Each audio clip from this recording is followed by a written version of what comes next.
আসসালামু আলাইকুম। আশা করি সবাই ভালো আছি। আমরা হচ্ছে আজকে HSC first year academic program progressive ব্যাচে লেকচার নাম্বার 14 পড়বো ইনশাল্লাহ। সো আমরা শুরু করি। আমাদের ক্লাসে একটা ছোট্ট হোমওয়ার্ক ছিল আগের ক্লাসের। সো হোমওয়ার্কটা একটু দেখি আগে। সো এখানে কি বলা হয়েছে, উদ্দীপকের ইলেকট্রনটির ধাপান্তরের ফলে সৃষ্ট বিকিরণের তরঙ্গ দৈর্ঘ্য নির্ণয় করো। আচ্ছা, ইলেকট্রন যেটা ধাপান্তরিত হয়েছে সেটা কই থেকে কই আসছে এটা একটু এখানে মার্ক করে দিই। হ্যাঁ, ইয়েলো কালারে মার্ক করি তাহলে সুবিধা হবে। এই যে ইলেকট্রনটা এখান থেকে ধাপান্তরিত হয়েছে, আর এটা হাইড্রোজেন অ্যাটম ধরে নিচ্ছি। তাহলে আমরা একটা কাজ করি, এইখানে এটা হচ্ছে কে শেল, তাহলে এন ইকুয়াল এটা হচ্ছে 1, এটা হচ্ছে এল শেল, এটা হচ্ছে এন ইকুয়াল 2, এটা হচ্ছে এম শেল, তাহলে এইখানে এন ইকুয়াল এটা হচ্ছে 3। তাহলে এইখানে ইলেকট্রন এম থেকে এলে আসছে, তাহলে আমরা এইখানে একটু একটা চিত্র এঁকে ফেলি তাহলে সুবিধা হবে আমাদের। এটা আমাদের সেকেন্ড শেল, এটা হচ্ছে আমাদের থার্ড শেল। সো এটা সেকেন্ড শেল, প্রশ্নটা আমি জাস্ট লিখতেছি এখানে সেকেন্ড শেল, আর এটা হচ্ছে আমাদের থার্ড শেল। তাহলে এই জায়গায় একটা ইলেকট্রন যদি এইখান থেকে এইখানে ধাপান্তরিত হয় কথাটার মানে হচ্ছে জাস্ট এখানে আসছে আর কি। তো এটা কোন সিরিজ বোঝায় পোলাপাইন? এটা কোন সিরিজ বোঝায় রে? এটা কোন সিরিজ? এটা কোন সিরিজ? কোন সিরিজ? ঠিক আছে। সো এটা হচ্ছে বামার সিরিজ, কারণ ইলেকট্রন ব্যাক করতেছে 2 নম্বরে। তো আমরা এটা ফার্স্টে একটু লিখে ফেলি, এটা বামার সিরিজ। তারপর বাকি মানগুলো একটু লিখে ফেলি। এই অঙ্কের জন্য যা যা করতে হবে, n1 এর মানটা হবে 2, আর এইখানে n2 এর মানটা হবে 3। আমরা হাইড্রোজেন অ্যাটম ধরে নিব, হাইড্রোজেন অ্যাটম ধরে নিব। তাহলে এইখানে z ইকুয়াল হবে 1। হ্যাঁ, আর এইখানে রিডবার্গ ধ্রুবকের মানটা একটু লিখে দেই। রিডবার্গ ধ্রুবকের মানটা হচ্ছে 1.09678 ইন্টু 10⁻⁷, এটা হচ্ছে পার মিটার। ঠিক আছে। সো সবগুলা ভ্যালু চলে আসছে। আমার এখান থেকে শুধু তরঙ্গ দৈর্ঘ্যটা বের করতে বলছে, আমরা একটু বের করে ফেলি। সো এখান থেকে আমাদের ইকুয়েশনটা লিখে ফেলি, 1/λ ইকুয়াল রিডবার্গ ধ্রুবক 1/n1 এটা স্কয়ার মাইনাস 1/n2 এটা স্কয়ার, আর এইখানে হচ্ছে জেড স্কয়ার। তো আমরা যদি এইখানে ভ্যালুগুলো ইনপুট দেই, 1/λ রিডবার্গ ধ্রুবকের মান আমরা জানি 1.09678 ইন্টু 10⁻⁷, এটা আমরা পার মিটারে বসাচ্ছি ফার্স্টে, যাতে আমাদের কোনো ঝামেলা না লাগে। ঠিক আছে। আচ্ছা, এরপরে 1/n1 কত নাম্বার শেলে আসছে রে? 2 নাম্বার শেলে আসছে, তাহলে 2 স্কয়ার। কই থেকে আসছে রে পোলাপাইন? 3 থেকে আসছে, তাহলে 3 স্কয়ার। জেড এর ভ্যালু হচ্ছে 1, এটা স্কয়ার। তাহলে এইখান থেকে আমরা পুরা রাশির মানটা পাবো ল্যামডা। ল্যামডার মানটা আমরা বের করে ফেলি, এটা আসবে হচ্ছে 6.5634, 6.5634 ইন্টু 10⁻⁷, এটা আসবে মিটার এককে। তাহলে আমরা জানি 1 মিটার সমান 10⁻⁹ ন্যানোমিটার, আর 1 ন্যানোমিটার সমান হচ্ছে 10⁻⁹ মিটার। সো এটা আমরা জানি। সো আমি জাস্ট মিটারে চলে যাই, তাহলে যদি যাই এটা আসবে তোর 656.34 ন্যানোমিটার। আচ্ছা, এটা কি দেখা যাবে না? দেখা যাবে না পোলাপাইন? জানা তো, এটা কি দেখা যাবে না? দেখা যাবে না?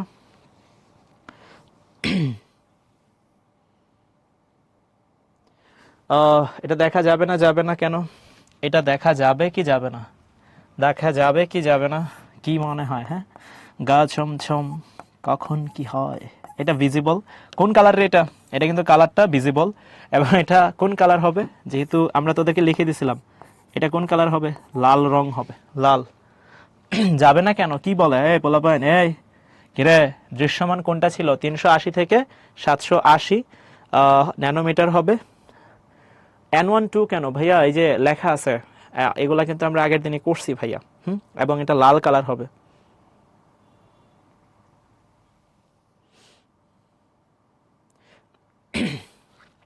আচ্ছা, সো এই ম্যাথটা আমরা করে ফেললাম আলহামদুলিল্লাহ। আমি তোদেরকে গত ক্লাসে 5টা টাইপের ম্যাথ করাইছিলাম, আজকে আমরা আরেকটা টাইপের ম্যাথ একটু করায় দিই।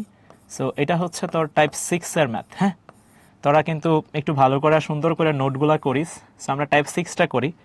সো টাইপ 6 আসলে জিনিসটা কি? হ্যাঁ, তোর পরীক্ষায় এটা মাঝে মাঝে পাবি, কিছু কিছু বইয়ে দেখবি আছে H alpha, H beta, H gamma, H delta, এরপরে হচ্ছে এইচ অ্যাপসাইলন। এখন ভাইয়া তুই একটু মনোযোগ দিয়ে তাকা, এই সবগুলাই কিন্তু হাইড্রোজেন অ্যাটমের জন্য খাটতেছে। তুই দেখেই বুঝতেছস এগুলা সবগুলাই হাইড্রোজেন অ্যাটমের জন্য কাটে।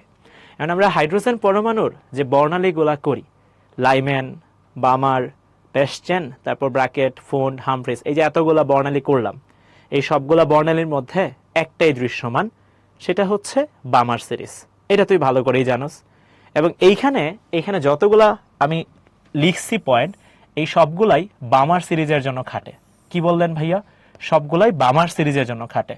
তোর মাথায় প্রশ্ন আসতে পারে, কেন ভাইয়া বামার সিরিজের জন্যই খাটে? এটা কিন্তু তোর মাথায় একটা কমন প্রশ্ন আসবে, এগুলো কিন্তু বামার সিরিজের জন্য খাটে। সো কেন বামার সিরিজের জন্যই খাটে, এটার উত্তরটা হচ্ছে, বুঝ ভালো করে, একমাত্র বামার সিরিজে দেখা যায়, আর কোনোটাই দেখা যায় না। দ্যাট মিনস আমি এখানে যতগুলা লিখছি এই সবগুলাই ফর বামার সিরিজ। এটা একটু ভালো করে মনে রাখিস, all are for Balmer series, all are applicable for Balmer series, applicable for Balmer series, মানে শুধুমাত্র এইটা বামার সিরিজের জন্যই খাটবে। তাহলে এখন তোরে যদি জিজ্ঞাসা করি বামার সিরিজই কেন, কারণ বামার সিরিজই তুই একমাত্র দেখতে পারস, তুই তোর চর্মচক্ষে একমাত্র একটা সিরিজই দেখতে পারস, বাকিগুলা তুই দেখতে পারস না, এটা তুই জানোস। আচ্ছা, সো এখন আমরা যদি এইখানে যদি একটু চিন্তা করি N1 এর ভ্যালুগুলা কত হবে, তাহলে তুই বলবি N1 এর ভ্যালু অনেক সহজ ভাইয়া, আমি এখানে খুব সহজেই N1 এর ভ্যালুগুলা লিখে ফেলতে পারবো, একদমই সহজ। আসলে টু বি এক্সাক্ট N1 এর ভ্যালু লেখা তোর জন্য কোনো ব্যাপারই না, একদমই তুই সহজেই লিখে ফেলতে পারবি, কোনো ডাউট নাই এই জায়গাটায়। কারণ যেহেতু সবাই বামার সিরিজ, তাহলে এইখানে আমি যদি N1 এর ভ্যালু লিখি সবগুলোর জন্যই, N1 এর ভ্যালু কত আসবে রে? কত হবে বলতো সবগুলোর জন্য বামার সিরিজ যদি হয়? আলফাবিটা বলবো তো, লিখছি যেহেতু, তাহলে তো বলবো রে বাপ। তাহলে একটু সবর কর, ধৈর্য ধর, যেহেতু লিখছি তাহলে তো উত্তর তো দিব, তাহলে তো লিখতামই না। এটা কত? 2, এটাও কত? 2, এটাও কত রে? 2, এটাও কত? 2, এটাও কত? 2, সবই 2। কেন জানি সবই 2? কারণ সবই বামার সিরিজের জন্য খাটতেছে। আচ্ছা, বুঝলাম ভাইয়া। এখন এই যে আলফা, বিটা, গামা, ডেল্টা আপনি লিখছেন, এইখানে আলফা এটা হচ্ছে গ্রিক অ্যালফাবেটের প্রথম অ্যালফাবেট। আমরা যেরকম ABCD পড়ি না, তারা হচ্ছে alpha, beta, gamma, delta, epsilon পড়ে। ঠিক আছে, সো এটা হচ্ছে বামার সিরিজের প্রথম লাইন। কি বোঝায় এটা? এটা বোঝায় প্রথম লাইন। তোরা লাইনের কনসেপ্ট জানোস না? তুই বলবি আরে ভাই এটা তো জানি। হ্যাঁ, 100% তোরা এটা জানোস। এটা হচ্ছে বামার সিরিজের দ্বিতীয় লাইন, বামার সিরিজের দ্বিতীয় লাইন। এটা কত? বামার সিরিজের তৃতীয় লাইন। ঠিক আছে, তৃতীয় লাইন। কথাগুলো একটু লিখে দেই। এটা কত ভাইয়া? এটা হচ্ছে বামার সিরিজের চতুর্থ লাইন। ভাইয়া এটাকে কেন এইভাবে প্রকাশ করে? সায়েন্টিস্টদের একটা এক্সপ্রেশন, সো আমরা ওই এক্সপ্রেশনটা জাস্ট ফলো করতেছি, আর কিছুই না। ঠিক আছে, এইখানে এমন কিছুই না যে খুব রকেট কোনো সায়েন্স আমরা এখানে ইন্ট্রোডিউস করতেছি, জাস্ট সায়েন্টিস্টদের একটা এক্সপ্রেশন আমরা এইখানে ফলো করতেছি। বামার সিরিজ কেন হবে এই জিনিসটা যদিও আমি অলরেডি 2বার বলছি বা 3বার বলছি, স্টিল আবার বলি, কারণ বামার দেখে দিই, আসলে বইলা লাভ নাই, তোরা মনে রাখবি না, আমি জানি, আমি লিখেই দিই। বামার সিরিজ কেন? এটা ভিজিবল বলে, মানে দৃশ্যমান বলে, এই জন্য ভাই আমরা বামার সিরিজটাই নিলাম। এখন তোরা আমারে বল, লাইন যদি থাকে তখন N2 এর ইকুয়েশন জানি কি ছিল? তাহলে তুই বলবি ভাই আগের দিন আপনি আমারে পড়াইছেন, N2 সমান হবে N1 plus line, N1 plus line. এই ফর্মুলাটা ভাইয়া তোদেরকে আগের দিন পড়াইছি না পড়াই নাই? পড়াইছেন। এখন তোরা আমারে বলবি এইখানে আমরা যদি একটু ঠান্ডা মাথায় N2 এর ভ্যালুটা বের করি, N2 এর ভ্যালুটা বের করি, তাহলে N2 এর ভ্যালুটা এখানে কত হবে? তাহলে তুই বলবি ভাইয়া এইখানে হবে N1 প্লাস লাইন। আপনি যদি এইচ আলফার ক্ষেত্রে লেখেন, আলফার ক্ষেত্রে যদি n2 এর ভ্যালুটা লিখেন, n2 এর ভ্যালু হবে n1 প্লাস লাইন। তাহলে n1 এর ভ্যালু তুই অলরেডি জানোস, এটা 2, 1 নাম্বার লাইন, তাহলে 2 আর 1 কত হবে 3, তাহলে এটা হবে 3। এরপরটা যদি চিন্তা করস এইচ বিটার ক্ষেত্রে n2 কত হবে, n2 হবে তোর n1 প্লাস লাইন, ঠিক আছে। তাহলে n1 কত 2, কয় নাম্বার লাইন 2 নাম্বার লাইন, তাহলে কত হবে 4 হবে। আই গেস তোরা আমার পয়েন্টগুলো বুঝতেছস যে আমি আসলে তোদেরকে কি বুঝাইতে চাইছি, পুরো সেটআপটা আই গেস তোরা বুঝতে পারছস। এখন আমি একটু যদি একেবারে লিখি, তোরা কি আমার সাথে একমত হবি কিনা, তোদের কোনো দাবি দেওয়া আছে কিনা, দেখ আমি একটু লিখি। সো এইখানে আসবে, এটা আসবে 4, একটু একেবারে লিখি, তোদের দাবি দেওয়া থাকলে জানাইস। এটা আসবে 5, এটা আসবে 6, এটা আসবে 7। তোদের কোনো দাবি দেওয়া আছে না ঠিকঠাক আছে? সবাই কি বল ভাইয়া কোনো দাবি দেওয়া আছে? দাবি দেওয়া থাকলে জানাই যে ভাই আমার দাবি আছে, আমার আওয়াজ আছে, হ্যাঁ আওয়াজ দিস। আচ্ছা 6 নম্বর লাইন তুই গ্রিক অ্যালফাবেট পড়বি সাফাত, আমি তোরা 5টা পর্যন্ত শিখাই দিলাম, ঠিক আছে। তোর কাজ তুই গ্রিক অ্যালফাবেট এ থেকে যত পর্যন্ত আছে তুই একটু শিখবি। তাহলে এর এপসাইলনের পরে যেটা আসবে সেটা হচ্ছে 6 নম্বর লাইন হবে, এরপরে যেটা আসবে সেটা 7 নম্বর লাইন হবে।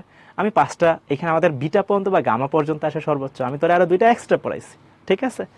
আচ্ছা ওকে ভাই, নাই ভাই কোনো দাবি দেওয়া নাই ভাই, আপনি আগান। এই তো দাবি দেওয়া ছাইরা দিবি, হ্যাঁ যত দাবি দেওয়া ছাইরা দিবি দেখবি জীবনটা অনেক সুন্দর হবে তত, হ্যাঁ যত অভিযোগ দিবি জীবন দেখবি তত কষ্ট হবে। আচ্ছা যাই হোক, দেখ আমরা একটা ছোট্ট ম্যাথ করি, এখানে ছোট্ট একটা ম্যাথ করি। ধর তোরা যদি জিজ্ঞাসা করি যে ধর আমরা এরকম নিলাম একটা ছোট্ট কোয়েশ্চেন করি, হ্যাঁ একটা ছোট্ট কোয়েশ্চেন, একটি ছোট্ট প্রশ্ন, সেটা হচ্ছে এইচ, আমি তোরে বললাম ডেল্টা, এইচ ডেল্টা, এইটার ক্ষেত্রে তোরে বললাম যে ভাই ঠিক আছে এইচ ডেল্টার ক্ষেত্রে আপনি ক্যাপিটাল এন আপনি বের করে দেন। তোদের কি মনে আছে এই ক্যাপিটাল এন জিনিসটা কি ছিল? ক্যাপিটাল এন মনে আছে জিনিসটা কি ছিল? এগুলা কি মনে আছে ক্যাপিটাল এন জিনিসটা কি ছিল? তোর মনে থাকার কথা, ক্যাপিটাল এন ছিল হচ্ছে বর্ণালীতে সৃষ্ট রেখার সংখ্যা, মনে আছে? মনে করে দেখ। তাহলে তুই যদি বর্ণালীতে সৃষ্ট রেখার সংখ্যা দেখতে যাস, ফর্মুলা ছিল হচ্ছে n2 মাইনাস n1, আর এইখানে গুণ চিহ্ন দিব n2 minus n1 plus 1 divided by, ভাইয়ারা দেখ এইখানে ডিভাইডেড বাই আমরা 2 করে দিই, তাহলে এইখানে তুই দেখবি পায়ান মান চলে আসবে। এখন এটা তো ডেল্টা, তাহলে এই ম্যাথের জন্য এখন আমাকে n2 আর n1 এর মানটা বের করতে হবে। তাহলে তুই জানোস এটা বামার সিরিজের জন্য খাটে, n1 হবে 2 আর n2 কত হবে রে? n2 হবে 6। ভাই আপনি এটা কেমনে বুঝে ফেললেন? এই যে দেখ এটার জন্যই তোরে আমি মাত্র এই জিনিসটা পড়াইছি, এই জিনিসটাই আমি তোরে সলভ করতে দিছি। খেয়াল করে দেখ এইচ ডেল্টা, এটার মানে 4 নাম্বার লাইন, n1 হচ্ছে 2, n2 হচ্ছে 6, ঠিক আছে। তাহলে কয়টা রেখা হবে এই জায়গাটায়? তাহলে চল বের করে ফেলি এই জায়গাটায়। তাহলে এইখানে হবে 6 মাইনাস 2, তারপর হবে 6 মাইনাস 2 প্লাস 1 ডিভাইডেড বাই, হ্যাঁ এখানে কত হবে রে পোলাপেন? এটা ডিভাইডেড বাই হবে 2, তাহলে এখানে কত হবে 4 আর এদিকে হবে 5, 4 5 20 ভাগ 2, তাহলে এখানে হবে 10। তাহলে দেখ এইখানে আমার অ্যান্সার চলে আসছে। সবাই দেখ বুঝছস কিনা ভাইরা, সবাই দেখ বুঝছস কিনা? সো এমসিকিউ এ মাঝে মাঝে এই টাইপের জিনিসপত্র চলে আসতে পারে, সো এটা একটু সাবধানে খেয়াল করিস। হ্যাঁ 10টা স্পেকট্রাম আসবে, 10টা স্পেকট্রাম আসবে, রামিম তারপর মৃদুল, আচ্ছা n = 10 হবে, ওকে আলহামদুলিল্লাহ, ওকে। সো এই হচ্ছে মোটামুটি কথাবার্তা। আমরা এবার আরেকটা আমাদের আজকে ক্লাস শুরু করি, আজকে ক্লাস শুরু করতেছি। এইখানে একটা ছোট্ট ম্যাথ আছে, এইটা একটু দেখি। দেখ বলা হয়েছে হাইড্রোজেন পরমাণুর চতুর্থ সিরিজ, হ্যাঁ হাইড্রোজেন পরমাণুর কি বলছে? চতুর্থ। এখানে আসলে একটু ছোট্ট ভুল আছে, গালতিসে মিস্টেক আছে, এটা সিরিজ হবে না, এটা হবে হচ্ছে দাঁড়া কালা কলমে কালা করে দিই, এটা হচ্ছে চতুর্থ শেল হবে, চতুর্থ শক্তি স্তরের চতুর্থ শেল লিখলাম, ফোর্থ শেল এর কোয়েশ্চেনটা একটু ভুল আছে, চতুর্থ শেলের। এবার আমরা সলভ করি চল। হাইড্রোজেন পরমাণুর চতুর্থ শেলের সর্বোচ্চ ও সর্বনিম্ন তরঙ্গ দৈর্ঘ্য নির্ণয় করো। সো তোদেরকে আমি আগের দিন এটা বুঝাইছিলাম, আমরা ইকুয়েশনটা একটু লিখি। দেখ ডেল্টা ই ইকুয়াল, এখানে লিখছিলাম এইচ এফ, এখানে লিখছিলাম H C divide by lambda. আমি ওই সবগুলো না লিখি, জাস্ট আমি তোদেরকে বেসিকটা একটু বলে দিই। যেইখানে আমার কখনো বলবে যে ভাইয়া, আচ্ছা আমি আগে লিখি এখানে তোদেরকে একটু মনে করাই দিই, ডেল্টা ই যেখানে ম্যাক্সিমাম হবে, এফও সেখানে কি হবে ম্যাক্সিমাম হবে, বাট ল্যামডা সেখানে কি হবে, মিনিমাম হবে। এটা তোদেরকে আগের দিন আমি বলছিলাম, এবং এটাও তোরে বলছিলাম যে ডেল্টা ই যেইখানে মিনিমাম হবে, হ্যাঁ, যেইখানে মিনিমাম হবে সেইখানে এফ হবে মিনিমাম, আর এইখানে ল্যামডা যেটা আছে সেটা হবে ম্যাক্সিমাম। এটা আমরা আগের দিন বলছিলাম, তাও একটু আবারও বলি। এনার্জি ম্যাক্সিমাম, কারণ এফ এর সাথে সম্পর্কটা সমানুপাতিক, তাহলে ডেল্টা ই ম্যাক্সিমাম হলে এফও ম্যাক্সিমাম হবে। আচ্ছা, আর এফ এর সাথে ল্যামডার সম্পর্কটা দেখ ব্যস্তানুপাতিক, তাহলে এফ আর ল্যামডার সম্পর্কটা যেহেতু ব্যস্তানুপাতিক, তাহলে এখানে ল্যামডা মিনিমাম হবে ভাইয়া, এই জিনিসটা ঠিক আছে। আচ্ছা, এইবার আমরা একটু ম্যাথটা করে ফেলি আয়। সো এইখানে দেখ হাইড্রোজেন পরমাণুর চতুর্থ শেল, আমরা এখানে স্টেপ বাই স্টেপ যাবো এই ম্যাথটা, যেহেতু দুইটা ম্যাথ আছে। তো এইখানে N1 এর মানটা অলরেডি বলেই দিছে 4 নাম্বার শেল। খেয়াল কর, তুই ল্যামডা ম্যাক্স বের করবি, ল্যামডা ম্যাক্স। তাহলে তোদের কিন্তু এটা আমি শিখাইছিলাম ভাইয়া, এখনো মাত্র শিখাইলাম, যেখানে ল্যামডা ম্যাক্সিমাম হবে সেইখানে এনার্জিটা কি হবে বলতো, মিনিমাম হবে। এখন তোদের কি মনে আছে আমি একটা ওই যে অ্যানালাইসিস দেখাইছিলাম, তুই 4 নম্বরে আসছোস, তাহলে কই থেকে আসলে সর্বনিম্ন শক্তি পাবি, 5 থেকে নাকি অসীম থেকে? দুইটা অপশনস আছে, কারণ উপর থেকে তো আসতে হবে। তুই 4-এ এইখানে আসোস, কথার কথা। তাহলে ইলেকট্রন যদি উপর থেকে আসে তাহলে অপশনস হচ্ছে 5 আর হচ্ছে ইনফিনিটি। তাহলে কই থেকে আসলে তুই সর্বনিম্ন শক্তি পাবি? তাহলে তুই চিন্তা কর, উপর দিকে যত যাবি শক্তির মান তত বাড়তেছে। তাহলে অসীম থেকে আসলে তুই পাবি সর্বোচ্চ শক্তি, আর 5 থেকে যদি আসে তাহলে পাবি সর্বনিম্ন শক্তি। তাহলে N2 এর মানটা এখানে আমরা কত বসাবো? N2 এর মানটা আমরা বসাবো হচ্ছে 5। এখন অঙ্ক অনেক সহজ হয়ে যাবে।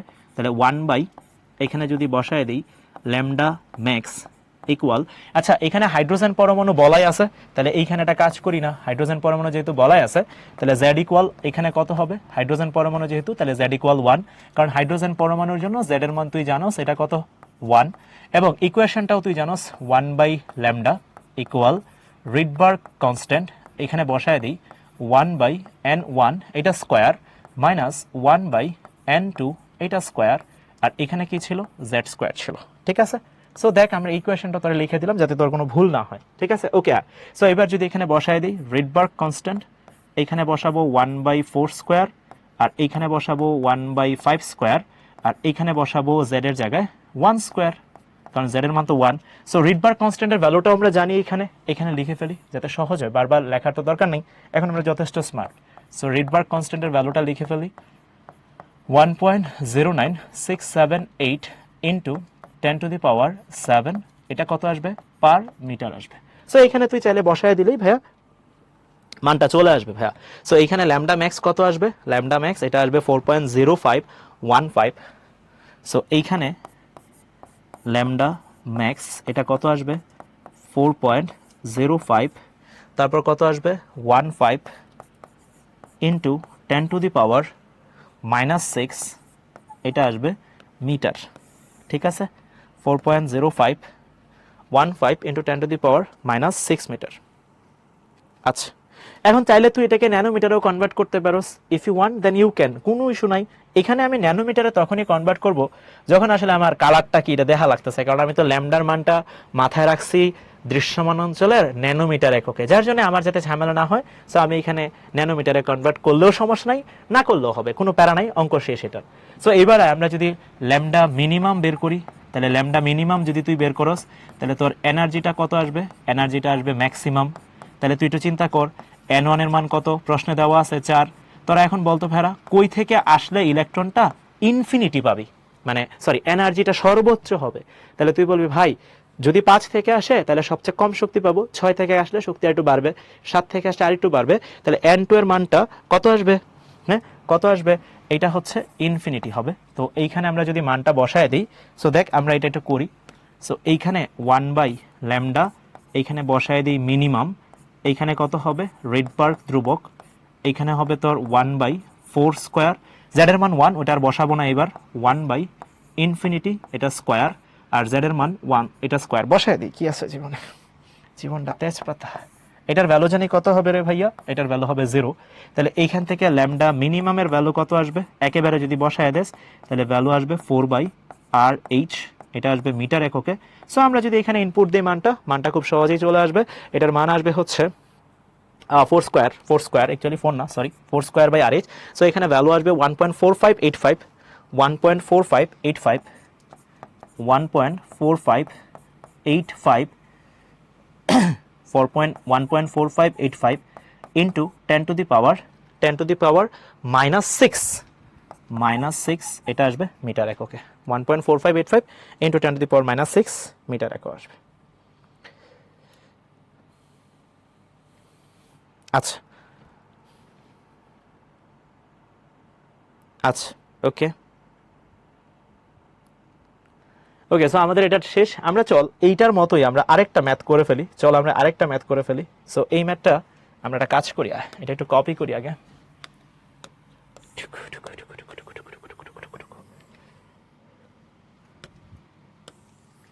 এটা ডিলিট করে দিই। হ্যাঁ, ডিলিট করে দেন বলতে আগেরটা আছে তো ভাই? হ্যাঁ আগেরটা আছে, বিশ্বাস করস? এই দেখ আগেরটা আছে, টেনশন নেই, আগেরটা আছে। সো এইবার আমরা যেটা করব, সবাই একটু খেয়াল কর।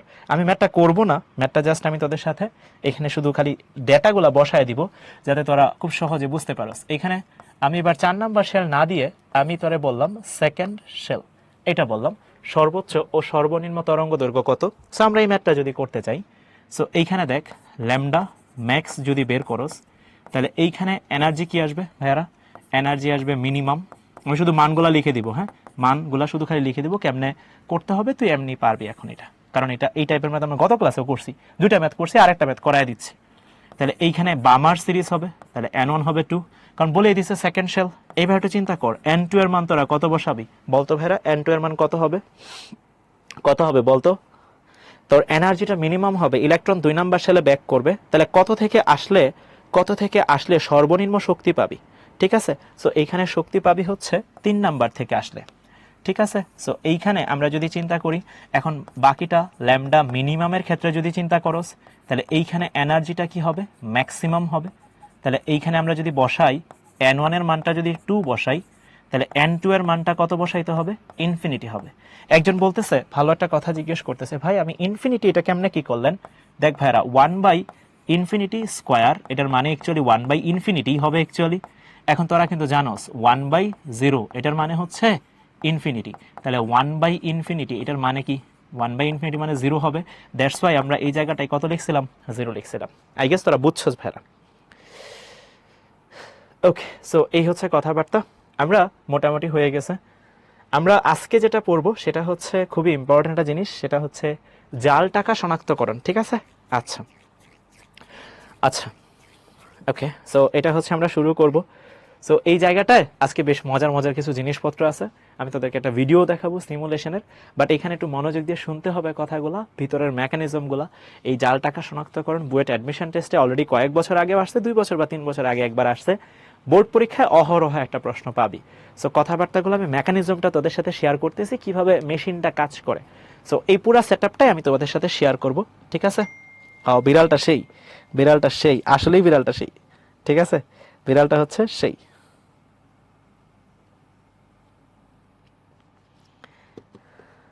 একই জিনিস লাবিবা, ওটা একই জিনিস। হ্যাঁ, একই জিনিস, একই জিনিস লাবিবা। কাটা হয়েছে কেন? কই কাটা হয়েছে? শেল নাম্বার আর কি সিরিজ। না, শেল বললে তোর কাছে চোখে ভাসছে খুব সহজে, ওই জন্য কাটছি আর কি। আচ্ছা ওকে, সো বিড়ালের মাথায় কি, যাই হোক বিড়ালের মাথায় যাই থাক। সো আমরা বেসিক্যালি এখন শুরু করি জাল টাকা শনাক্তকরণ। ঠিক আছে, সো আমরা একটু লিখি ফেক কারেন্সি, বাংলায় তুই বুঝতেছো জাল টাকা, অথবা আমরা এখানে একটু লিখি ফেক পাসপোর্ট। আমি তোদেরকে পুরা প্যাটার্নটা একটু সুন্দর করে বুঝাই দিব, এবং পুরা প্যাটার্নে কিভাবে হয় এগুলোও তোদেরকে শিখাই দিব। ফেক পাসপোর্ট আইডেন্টিফাই, মানে তুই জাল টাকা শনাক্তকরণ করতে পারবি, অথবা জাল পাসপোর্ট শনাক্তকরণ করতে পারবি। এটাই তোর কাজ অ্যাকচুয়ালি। এটা সবচেয়ে বেশি কাজে লাগে কোথায় জানোস? যখন তুই দেশের বাইরে ঘুরতে টুরতে যাবি, ইমিগ্রেশনে যখন ক্রস করতে যাবি। সো আমাদের দেশে মানুষজন তো আসলে একটু অসৎ, হ্যাঁ, তারা অনেক অসৎ উপায় অবলম্বন করে, জাল টাকা জাল পাসপোর্ট বানায় ফেলে। সো ওইখানে বেসিক্যালি এটা ধরা পড়ে। ঠিক আছে, ওকে, সো আমরা শুরু করি এইখানে। সো ফার্স্ট অফ অল তোর কাছে আমরা ফার্স্টে কিছু জিনিসপত্র তোর সাথে শেয়ার করি। সো আমাদের আসলে জাল টাকা শনাক্তকরণের পড়ার আগে একটা জিনিস একটু জানতে হবে, যে এই যে আমাদের যে রিজিয়নগুলো আছে, সো রিজিয়নগুলোকে একটু আমরা মার্ক করে দিই। এইখানে একটু মার্ক করে দিই, এই যে এইখানে দুইটা সেগমেন্ট ভাগ করে দিই, তাহলে তোর জন্য ইজি হবে জিনিসটা। সো এই যে এই জায়গাটায় এই তরঙ্গ দৈর্ঘ্যটা হচ্ছে 10 ন্যানোমিটার, এটা হচ্ছে 10 ন্যানোমিটার। আর এই যে এইখানে একটা তরঙ্গ দৈর্ঘ্য আছে, এটা হচ্ছে 380 ন্যানোমিটার। হ্যাঁ, 380 ন্যানোমিটার। আর এইখানে আরেকটা তরঙ্গ দৈর্ঘ্য আছে, এটা হচ্ছে তোর 780 ন্যানোমিটার। ঠিক আছে, এটা হচ্ছে তোর 780 ন্যানোমিটার। এই জায়গাটায় আমরা যেটা করব ভাইয়া, একটু তার আগে সিরিজটা একটু বলে দিই। এই 10 ন্যানোমিটার থেকে 380 ন্যানোমিটার, এটা হচ্ছে ইউভি। তোদেরকে আমি এটা শিখাইছিলাম, আমার মনে আছে। আর এরপরে যেটা আছে 380 থেকে 780, এটা হচ্ছে ভিজিবল। বাংলায় আমি যদি বলি দৃশ্যমান অঞ্চল। এবং এই দৃশ্যমান অঞ্চলের মধ্যেই আমাদের সেই রং ধনুর যে ব্যাপারটা, বিপ জায়র যেটা আছে, অর্থাৎ বেনিয়া সহকলা তুই বলতে পারো, ওই বেনিয়া সহকলার ব্যাপারটা এটার ভিতরেই অ্যাকচুয়ালি আছে, অর্থাৎ এটা দৃশ্যমান। সো এটা জেনে আসলে লাভ কি হয়েছে, আমাদের এটা কাজে লাগবে, সো এটা একটু খেয়াল রাখতে হবে। ঠিক আছে, সো এইখানে এটা আমরা মনে রাখলাম। আর এই পুরা জিনিসটা একটা বর্ণালীর মেকানিজমে কাজ করে, এটা আমাদের মনে রাখতে হবে। কয়েকটা ছোট ছোট জিনিস আমাদের মনে রাখতে হবে। সো এই জিনিস যেগুলো মনে মনে রাখতে হবে, সেগুলো আমি এখানে এই সাইডে সাইডে তোদের লিখে রাখতেছি, যাতে তোদের সহজে এটা মনে থাকে। ঠিক আছে, তারপর আরেকটা জিনিস একটু পড়তে হবে, সেটা হচ্ছে বর্ণালী, বা এখানে আমি যদি বলি স্পেকট্রাম। আগের দিন আমরা যেটা পড়ছিলাম, এটা জানি কখন আমরা দেখতে পারি, মানে কোন বর্ণালীটা আমরা দেখতে পারি। বলতো পোলাপাইন, আমরা যদি তোদের জিজ্ঞাসা করি তুই কোন বর্ণালীটা দেখতে পারোস, তাহলে তুই বলবি ভাইয়া যেটা দৃশ্যমান অঞ্চলে বিকিরণ হয় সেটাই আমরা অ্যাকচুয়ালি দেখতে পারি। ঠিক আছে, যেটা দৃশ্যমান অঞ্চলে বিকিরণ হয়। যদি একটু আমি বিস্তারিত বলতে চাই, একটা ইলেকট্রন নিচের শক্তি স্তর থেকে উপরের শক্তি স্তরে যদি যায়, হ্যাঁ, নিচ থেকে যদি উপরে যায়, ধর কথার কথা এইখানে একটা ইলেকট্রন আছে, এই যে এইখানে একটা ইলেকট্রন আছে, এই ইলেকট্রনটা শক্তি শোষণ করে উপরে যাবে, এই যেটা এটা উপরে যাবে, এটা হচ্ছে লো এনার্জি, নিম্ন শক্তি, লো এনার্জি। আর উপরেরটা হচ্ছে ভাইয়া উচ্চ শক্তি, হাই এনার্জি, উচ্চ শক্তি। একটা ইলেকট্রন নিচ থেকে শক্তি শোষণ করে, মানে নিচ থেকে উপরে যাবে, তাহলে এটা হচ্ছে শক্তি শোষণ করতেছে ভাইয়া। কিছুক্ষণ পর এই ইলেকট্রনটা আবার শক্তি কি করবে বলতো, বিকিরণ করে দিবে। কি করবে, শক্তিটা বিকিরণ করে দিবে। তাহলে টার্মটা একটু লিখে রাখি, কিছুক্ষণ পর ওই ইলেকট্রনটা শক্তি আবার বিকিরণ করে দিবে। এখন এই বিকিরণটা যদি দৃশ্যমান অঞ্চলে হয়, তাহলে তুই কালারটা দেখবি। খুবই সিম্পল হিসাব। সো এইখানে আমরা যদি চিন্তা করি, এটা একটু মনে রাখতে হবে। সো বর্ণালীর একটা ব্যাপার স্যাপার খেয়াল রাখতে হবে, কারণ এটা আমাদের কাজে লাগবে আজকে ক্লাসে এইখানে। এবং আমরা এটা কিন্তু জানি, ইলেকট্রন যখন নিচ থেকে উপরে যায় তখন শোষণ হয়, এবং যখন উপর থেকে নিচের দিকে আসে তখনই বেসিক্যালি বিকিরণ হয়। আমরা তখন অ্যাকচুয়ালি কি দেখি, কালারটা দেখি অ্যাকচুয়ালি। এইবার আমরা যদি ফেক কারেন্সি কিভাবে শনাক্তকরণ করে সেটাতে যাই, সো বেসিক মেকানিজমে চলে যাই। এই দুটা জিনিস যদি আমরা জানি তাইলেই হবে। সো এইখানে কি করা হয়, খেয়াল কর ভাইরা, খেয়াল কর। আমরা এখানে একটা টাকার উপর ইউভি রে, ইউভি আলট্রাভায়োলেট বা অতি বেগুনি রশ্মি, ইউভি রে অ্যাপ্লাই করি। ইউভি মানে তোরা জানোস অতি বেগুনি রশ্মি। এই অতি বেগুনি রশ্মি আমরা হচ্ছে একটা টাকার উপর অ্যাপ্লাই করব। এই অতি বেগুনি রশ্মি, এইখানে আমাদের সেই স্যাম্পলটা থাকবে, যেই স্যাম্পলটাকে আমরা চেক করতে চাচ্ছি এটা কি আসলে অরিজিনাল নাকি ফেক। সো এটাকে আমরা এখানে লিখলাম টাকা। টাকা, এই যে টাকাটা নিলাম, এটার মধ্যে তুই পাসপোর্টও নিতে পারোস বা যে কোনো কিছু নিতে পারোস। বাট খেয়াল রাখিস ভাইয়া, আমি কিন্তু এখানে ইউবি রে ইনপুট দিতেছি। তার মানে এই পাশে তুই আপতিত করতেছস, অর্থাৎ ইনপুট দিচ্ছস। মনোযোগ দিস ভাইরা, এই পাশে তুই ইনপুট দিচ্ছস বা আপতিত করতেছস টাকার উপর। এরপরে ভাইয়া এই পাশে তুই কি পাবি, আউটপুট পাবি। এইখানে যে আউটপুটটা আসবে, এই আউটপুটটা খুবই চমৎকার। এইখানে এটা আসবে ভিজিবল রিজিয়নে, ভিজিবল রিজিয়ন। তুই ইনপুট দিছিলি কিন্তু হচ্ছে ইউভি রিজিয়নের আলো, আর আউটপুটটা কি পাইছস তুই, ভিজিবল রিজিয়নের আলো। এখানে কত তরঙ্গ দৈর্ঘ্য অ্যাকচুয়ালি ইনপুট দেওয়া হয়, এটা খুবই খুবই খুবই ইম্পর্ট্যান্ট। ইউভি রশ্মি কিন্তু 10 থেকে 380, বাট আমরা যখন জাল টাকা শনাক্তকরণ করার জন্য ইনপুট দেই ভাইয়া, এইখানে আমরা ইনপুট দেই 230 থেকে 375 ন্যানোমিটার। এটা একটু সাবধানে খেয়াল রাখিস ভাইরা, 230 থেকে 375 ন্যানোমিটার। এই পাশ দিয়ে আমরা ফালি জাল টাকার উপর বা আসল টাকার উপর, মেকানিজমটা আমি পরে বলতেছি, এটুকু ফেলি। আর এই পাশে যেহেতু দৃশ্যমান অঞ্চল আসে, তোরা জানোস এটার বাংলা হচ্ছে দৃশ্যমান অঞ্চল। সো এটা একটু লিখে রাখি, এটা যেহেতু দৃশ্যমান অঞ্চল, তাহলে এইটা কত থেকে কতর মধ্যে হবে, এটা কিন্তু তোরা জানার কথা। দৃশ্যমান অঞ্চলে কত থেকে কতর মধ্যে থাকে, 380 থেকে 780 ন্যানোমিটারে থাকে।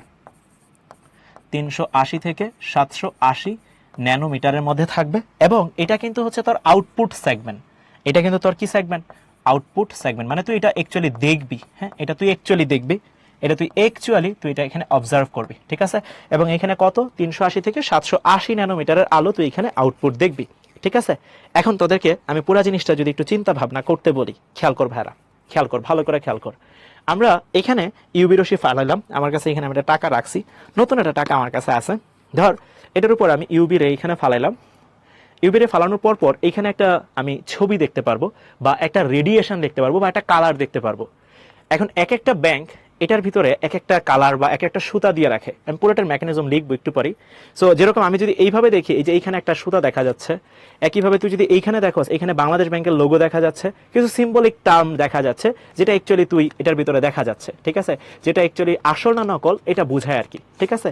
যেরকম এটা এখানে আমি মোটামুটি চোখে দেখতেছি, এখানে এই সুতাটা দেখা যাচ্ছে, তারপর পিছনে ব্যাকগ্রাউন্ডে আমাদের ওই যে যা যা সিম্বলিক থাকা উচিত ছিল সেটা দেখা যাচ্ছে, এর ভিতরে বাংলাদেশ ব্যাংকের লোগোটা দেখা যাচ্ছে। সো এটা মোটামুটি আসল টাকা, এটা বোঝা যাচ্ছে, ঠিক আছে? এখন এই জায়গাটায় আমরা এই যে ইনপুট দিচ্ছি, এই পুরা সেটআপটা আসলে কিভাবে কাজ করে, পুরা সেটআপটা। সো আমরা চল পুরা সেটআপটা আসলে দেখি। বাট এখানে একটু খেয়াল রাখবে, আমি ইনপুট দেই কত থেকে কত আলো, 230 থেকে 375। এটা কিন্তু খুবই খুবই খুবই ইম্পর্টেন্ট। এটা ভাইয়া পেঁচাইস না, পেঁচাইলে কিন্তু ভাইয়া ভুল হয়ে যাবে, ভুল হয়ে গেলেই একদম শেষ। মানে এটা এমসিকিউ এর জন্য খুবই খুবই খুবই ইম্পর্টেন্ট। তুই কত থেকে কত দিবি, 230 থেকে 375 জাল টাকা বা আসল টাকার উপর দিবি। তুই যে বিকিরণটা দেখতে পারবি সেটা দৃশ্যমান অঞ্চলে আসবে 380 থেকে 780 ন্যানোমিটার। এখন আমি স্টেপ বাই স্টেপ সবগুলা ফ্লো চার্ট এখানে সুন্দর করে লিখি। এই মেকানিজমটা খুবই খুবই খুবই ইম্পর্টেন্ট, ঠিক আছে? আচ্ছা, ওকে। সো আমরা ধর আমি যদি এইখানে জিজ্ঞেস করি এটার যে বেসিক মেকানিজম আছে সেটা তুই আমরা কিভাবে আসলে ডিল করি। সো আমরা চল বেসিক মেকানিজমটা দেখি, একটু লিখি বেসিক মেকানিজম।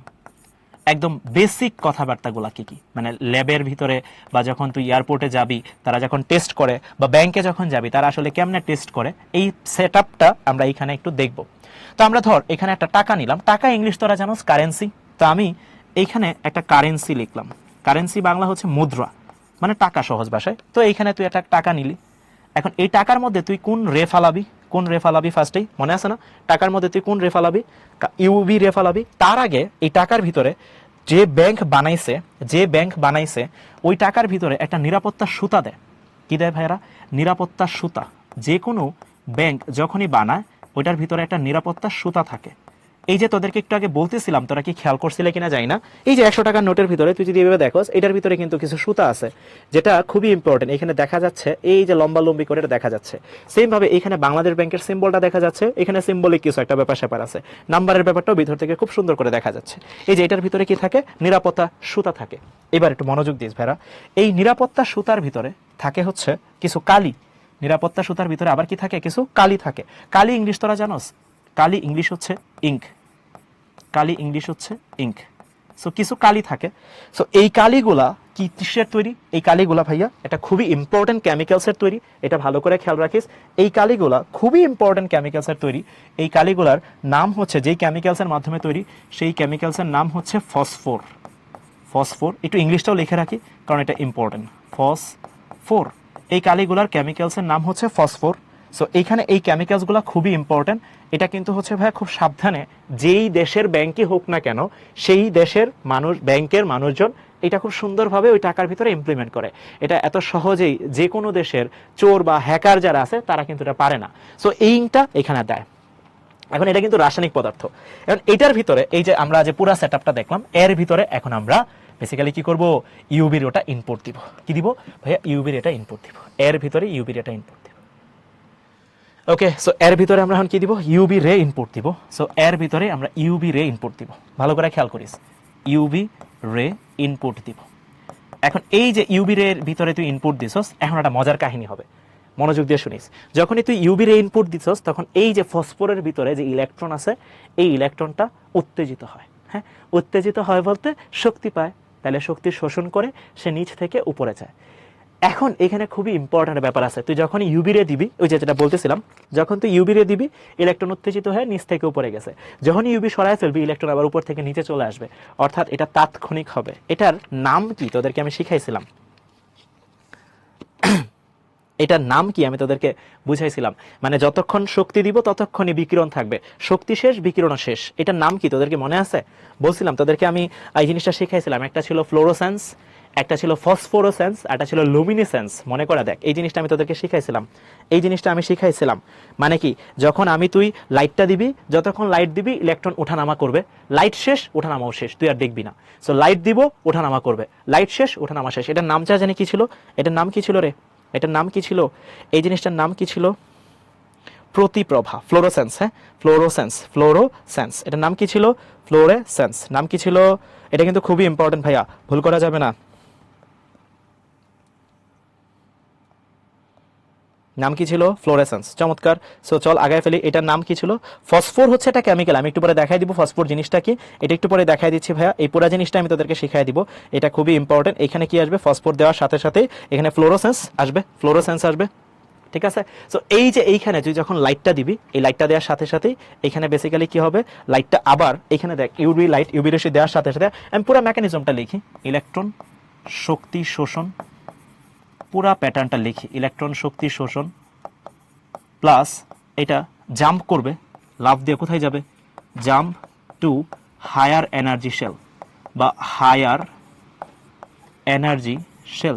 মানে তুই যখনই এটার মধ্যে ইউবি দিবি, ইউবি যখনই দিবি তখনই সে হায়ার এনার্জি শেলে চলে যাবে, শক্তিটা শোষণ করে, এই যে ইলেকট্রন শক্তি শোষণ করবে এবং জাম্প টু হায়ার এনার্জি শেলে চলে যাবে। এই দেখ ইলেকট্রন শক্তি শোষণ করে নিচ থেকে উপরে চলে গেছে। এখন আমরা কি করব ভাইয়া, ইউবি যে লাইটটা আছে এটা আমি অফ করে দিব। তারপর এইখানে খুবই চমৎকার একটা ব্যাপার হবে, ইলেকট্রন আবার উপর থেকে নিচে চলে আসবে। এখন আমরা একটু লিখি এখানে অ্যারো সাইনটা দিয়ে, এই জায়গাটা আমরা একটু এইখানে লিখি। এখন আমরা বেসিক্যালি যেটা করব, ইউবি অফ করে ফেলবো, ইউবি অফ, ইউভি এটা অফ করে ফেলবো। সাথে সাথে লাইটটা কি হবে বলতো, উপর থেকে ইলেকট্রনটা কি করবে বলতো, যখনই তুই ইউবি অফ করে ফেলবি তখন সাথে সাথেই কিন্তু বিকিরণটা অফ হয়ে যাবে। বাট যতক্ষণ ইউবি তুই রাখবি ততক্ষণ ইউবি নিচ থেকে উপরে যাবে, ইলেকট্রন আবার উপর থেকে নিচে আসবে। সো এইখানে আমি ইউবি অফ না লিখে এখানে যদি লিখি, ইলেকট্রন উপর থেকে একটা সার্টেন টাইম পরে উপর থেকে কোথায় চলে আসবে, নিচে আসবে। তাহলে একটা সার্টেন টাইম পরে ইলেকট্রন শক্তি বিকিরণ করবে, শক্তি বিকিরণ করবে।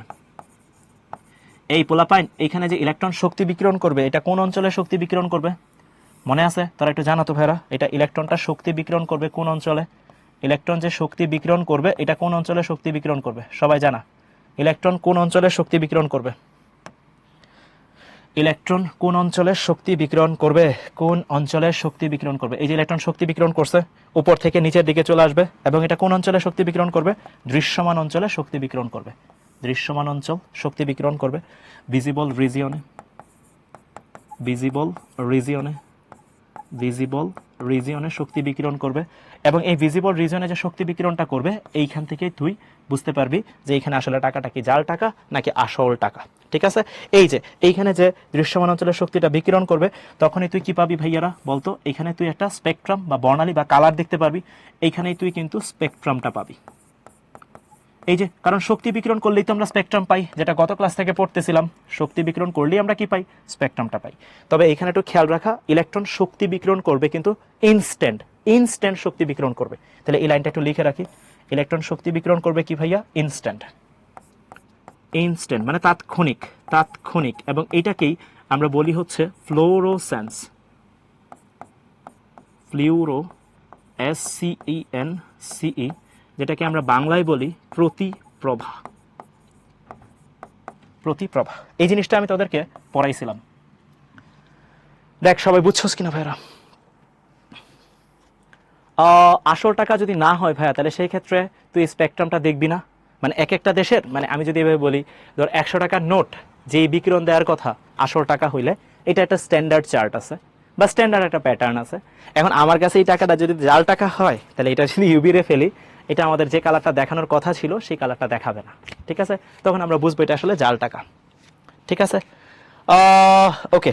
ফসফর ছাড়া অন্য কোনো প্রতিভা বা সৃষ্টিকারী পদার্থ? ফসফরটা সহজ ভাইয়া, ফসফরটা সহজে পাওয়া যায়। আচ্ছা,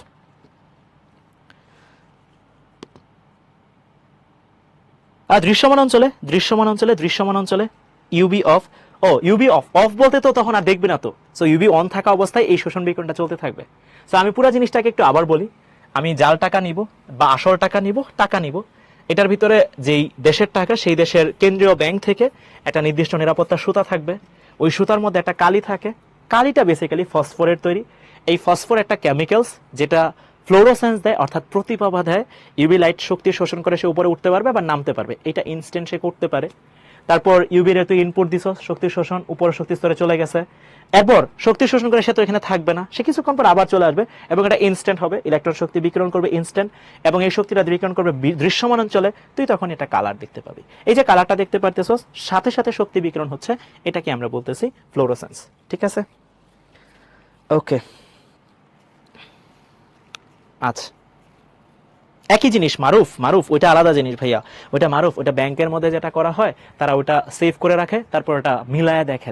ঠিক আছে, এমসিআর টেকনোলজি দিয়ে, ওটা আলাদা জিনিস মারুফ, ওইটা আলাদা জিনিস। আচ্ছা, নিরাপত্তা সুতার ভিতরে ফসফোর থাকে। এখন তোর মাথায় যেটা ঘুরতেছে ভাই, এই ফসফোর জিনিসটা কি, এটা একটু বুঝান ভাই, নাহলে আমার খুব হতাশ লাগতেছে। হ্যাঁ, এই ফসফোর জিনিসটা কি? সো চল আমরা একটু ফসফোর জিনিসটা শিখে ফেলি। আর সো আমরা একটু কপি করে নিই। ওকে, বাকিগুলো মুছে দিব। কি কোন ভাই? বাকি সব মুছে দিব।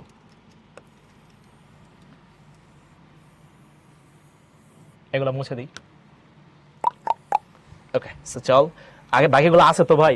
আছে, বিশ্বাস কর, আছে আছে, 100% আছে। সো এইখানে আমরা একটু ফসফোর নিয়ে পড়াশোনা করি। ফসফোর বেসিক্যালি কিসের তৈরি? সো আমরা ফসফোর নিয়ে পড়াশোনা করব এবং ফসফোরটা খুবই ইম্পর্টেন্ট। একই সেটআপে পাসপোর্ট একই সেটআপে ভাইয়া। সো আমরা ফসফোর নিয়ে পড়াশোনা করি। ফসফোর এটার ভিতরে কারা কারা থাকে জানোস? এটা বেশি ইম্পর্টেন্ট, এটা কারণ এমসিকিউ আসে। এই বছরের আগের বছর জাহাঙ্গীরনগর ইউনিভার্সিটিতে কিন্তু এমসিকিউটা আসছে এবং বুয়েট অ্যাডমিশন টেস্টে প্রিলিতে তখন এমসিকিউ এইসব জিনিসপত্রই দেয় আসলে। সো ফসফোর হচ্ছে মেডিকেলের জন্য ইম্পর্টেন্ট, বোর্ডের জন্য তো আরও বেশি ইম্পর্টেন্ট, সবই ইম্পর্টেন্ট আসলে। সো ফসফোর হচ্ছে ধাতব জটিল অক্সাইড, ধাতব অক্সাইড থাকবে প্লাস ল্যান্থানাইট গ্রুপের যারা যারা আছে। ল্যান্থানাইট তুই জানোস, ল্যান্থানাইট হচ্ছে F block element. Lanthanide ion নেওয়া হবে। ল্যান্থানাইট আয়ন বলতে ল্যান্থানাইট গ্রুপের আয়ন, ভালো করে খেয়াল করিস। এটার মানে এই না ল্যান্থানাইট যৌগের আয়ন নেওয়া হবে বা ল্যান্থানাইট আয়ন না নেওয়া হবে, ল্যান্থানাইট গ্রুপের যৌগ বা ল্যান্থানাইট যে সিরিজটা ছিল, ওই যে মনে করে দেখ, অ্যাক্টিনিয়াম থেকে থোরিয়াম, ল্যান্থানাম থেকে লরেন্সিয়াম, এই যে ব্যাপারগুলো ছিল, এই যে আয়নগুলো ছিল, সেই আয়নগুলার এই জিনিসটা। ওকে, সো এখন দেখ একটু ভালো করে এখানে কি কি থাকে। এখানে থাকে হচ্ছে Y2O3, তারপর থাকে হচ্ছে EU3+। ভাইয়া এটার নাম কি? নামটা লিখে দিবেন নাকি? নাম লিখে দিব, টেনশন নিস না। এটা একটা কালার দিবে, এটা এক একটা কিন্তু এক একটা কালার দেয়। হ্যাঁ, এক একটা কালার দেয়। এটা যে কালারটা দেয় এটা হচ্ছে লাল কালার দেয়। কি কালার দেয় ভাইয়া? লাল কালার। নাম তো লিখতেছেন ভাই, মানে সংকেত তো লিখতেছেন, এত বড় সংকেত কি মনে রাখতে হবে? হ্যাঁ ভাই, এটা মনে রাখতে হবে। তারপর হচ্ছে সেরিয়াম, ম্যাগনেসিয়াম, তারপর হচ্ছে অ্যালুমিনিয়াম, অ্যালুমিনিয়াম হচ্ছে 11, অক্সিজেন হচ্ছে 19, তারপর হচ্ছে এইখানে টারবিয়াম একটা আয়ন আছে, টারবিয়াম 3+। এটার কালার হচ্ছে ভাই গ্রিন। কালার হচ্ছে কি? গ্রিন। কালার কি? Green colour. এটা হচ্ছে সবুজ কালারে বিকিরণ করে। এরপরে আরেকটা আছে বেরিয়াম, তারপর হচ্ছে ম্যাগনেসিয়াম, অ্যালুমিনিয়াম, এখানে হচ্ছে 17, অ্যালুমিনিয়াম 10, অক্সিজেন 17, অ্যালুমিনিয়াম 10, অক্সিজেন 17। এরপরে এখানে ইউরোপিয়াম, এটা হচ্ছে 2+ থাকে, ইউরোপিয়াম এটা হচ্ছে 2+ থাকে। এটার কালার কি ভাই? এটার কালার হচ্ছে ব্লু। এটার কালার কি? এটার কালার হচ্ছে ব্লু। ভাই নামগুলা বলেন, সবাই একটু দেখ, নামগুলা বলি, সবাই একটু মনোযোগ দিয়ে শুনিস, সবাই একটু শুনিস। এইখানে ইট্রিয়াম অক্সাইড, কি অক্সাইড? Yttrium oxide. আমার সাথে সাথে বলতে থাক, যখন শুনতেছস মনে মনে বলতে থাক। ইট্রিয়াম অক্সাইড সাথে ইউরোপিয়াম 3+ আয়ন, ইট্রিয়াম অক্সাইড সাথে europium 3+ ion. Cerium magnesium aluminate with terbium 3+ ion. Terbium, আমি নামগুলো লিখে দিব, টেনশন নাই। Barium magnesium aluminate with europium 2+ ion, europium, এটা টারবিয়াম। ঠিক আছে, ওকে, নামগুলো একটু লিখে দেন ভাই, নাহলে এটা সম্ভবই না। এইখানে ওয়াই দিয়ে কি বুঝাচ্ছেন? ওয়াই দিয়ে বুঝাচ্ছি ইট্রিয়াম। এই যে ইউ, এটা দিয়ে কি বুঝাচ্ছেন? ইউরোপিয়াম। আর বাকিগুলো তুই পারবি। টিবি দিয়ে কি বুঝাচ্ছেন? টিবি দিয়ে বুঝাচ্ছি টারবিয়াম। কি বুঝাচ্ছেন ভাইয়া? টারবিয়াম। এই যে ভাই হয়ে গেছে। ঠিক আছে, ওকে। হ্যাঁ ভাইয়া, এগুলো মনে রাখতে হবে। ওমা, মনে না রাখলে হুদায় লিখতেছি। হ্যাঁ, এগুলো অবশ্যই মনে রাখতে হবে, এমসিকিউ এর জন্য ইম্পর্টেন্ট। এগুলা এমসিকিউ এর জন্য important. Okay, so yttrium oxide with europium 3+ ion red colour দেয়। তারপর ইউরোপিয়াম আয়নের সাথে cerium magnesium aluminate, cerium magnesium aluminate terbium 3+ green colour দেয়, আর ইউরোপিয়াম 2+ হচ্ছে নীল কালার দেয়। ঠিক আছে।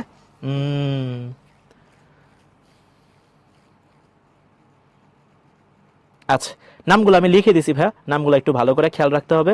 ফসফোর থাকা কি কালার? হ্যাঁ, ফসফোর। অনিশা, ফসফোর এলিমেন্টগুলাই বেসিক্যালি তারা ইলেকট্রন শক্তি শোষণ করে নিচ থেকে উপরে যায়, আবার একটু পরেই মানে সার্ড ইনস্ট্যান্ট শক্তি সে ছেড়ে দিয়ে আবার নিচে চলে আসে। তখনই তুই কালারগুলো দেখো আর কি, এবং কখন কোন কালার আসবে সেটাও লিখে দিছি। এটাও কি ইম্পর্টেন্ট? হ্যাঁ ভাই, এটাও ইম্পর্টেন্ট। এই যেটা কালার বল লাল টুস, দেখ কালারগুলো একটু সুন্দর করে দিই। এটার কালার কি আসবে? গ্রিন টুস। কি আসবে? গ্রিন টুস। হলো না, হলো না, হলো না, হলো না, হলো না, হলো না। এই যে এটা গ্রিন কালারই দিব। ইয়েস। এরপর একটা কালার কি? ব্লু। এরপর একটা কালার কি? Blue, blue, blue, blue. এই যে দেখ ভাই, আমি বাষ্পবন্দি করছি সেম কালার দিয়ে। নিরাপত্তা সুতা এক একটা ব্যাংক এক একটা জায়গাতে। ফসফোরের কাজ হচ্ছে এই যে বললাম তো, ফসফোর ইলেকট্রনকে শক্তি শোষণ করে উপরে নিয়ে যায় আবার নিয়ে আসে। দেখ তোদের কোনো দাবি দেওয়া আছে কিনা? অ্যালুমিনিয়াম 11, এটা ভাইয়া ভাইয়া কমপ্লেক্স, এগুলো কমপ্লেক্স। ধাতব অক্সাইড এগুলো কমপ্লেক্স ব্যাপার স্যাপার, কমপ্লেক্স ব্যাপার স্যাপার। ফসফোর থাকার জন্য কালার দেখায় না, ফসফোর বেসিক্যালি ইলেকট্রনকে শোষণ করে উপরে নিয়ে যায় আবার নিয়ে আসে। ইন এ সেন্স ভাইয়া পুরো ব্যাপারটা হচ্ছে ফসফোরের জন্যই হয়। নামটা কয়েকবারই বলছি, yttrium oxide, europium 3+ ion, cerium magnesium aluminate terbium 3+ ion, barium magnesium aluminate europium 2+ ion. না, অ্যাক্টিনাইট সিরিজ নেই না আমরা, ল্যান্থানাইট সিরিজ নেই। দাবি কি ফামি? বল দাবি কি? দাবি কি? রুদ্র তোর কোশ্চেনটা আবার বল। আয়েশা, বুঝতে খুব কষ্ট হচ্ছে। তাসনিম, স্পেকট্রাম দেখে কিভাবে বুঝবো জালটা কিনা? স্পেকট্রাম এক একটার জন্য এক একটা কালার টাকা আছে, এক একটা মানে এক একটা টাকার জন্য এক একটা কালারের জন্য এক একটা টাকা না, এক একটা টাকার জন্য এক একটা কালার। এটাও এক একটা জায়গায় এক একটা বানাই। মিজান, ধাতব আয়ন সহজে ইলেকট্রনকে শোষণ করে উপরে উঠতে পারে আবার নামতেও পারে।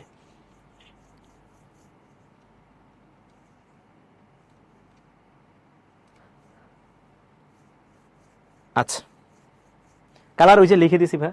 ওকে, সো আমার মনে হয় তোরা হয় আমার সাথে মজা নিচ্ছিস। হ্যাঁ, এগুলা করিস না ভাইয়া, প্লিজ দুষ্টামি করিস না। সো এই দেখ আমাদের ভাইয়া এটা হয়ে গেছে। আমি তোদেরকে পুরো সেটআপটা সুন্দর করে লিখে দিছি। এত সুন্দর করে লিখে দেওয়ার পরে তোরা যদি আসলে না বুঝোস, ব্যাপারটা হচ্ছে তোরা বুঝতে চাচ্ছস না, তাহলে এছাড়া আর আমার কিছু বলার নাই আসলে। ঠিক আছে, আশা করি সবাই তোরা বুঝতে পারছিস ভাইয়া। আচ্ছা, ওকে ওকে ওকে। না ফামি, না না ফামি না। এই দেখছস আমি কি জিগাইতেছি, আর আমার আরেকজন দিনী ভাই কি জিগাইতেছে। আমি জিগাই বলি একটা, সে বলে আরেকটা।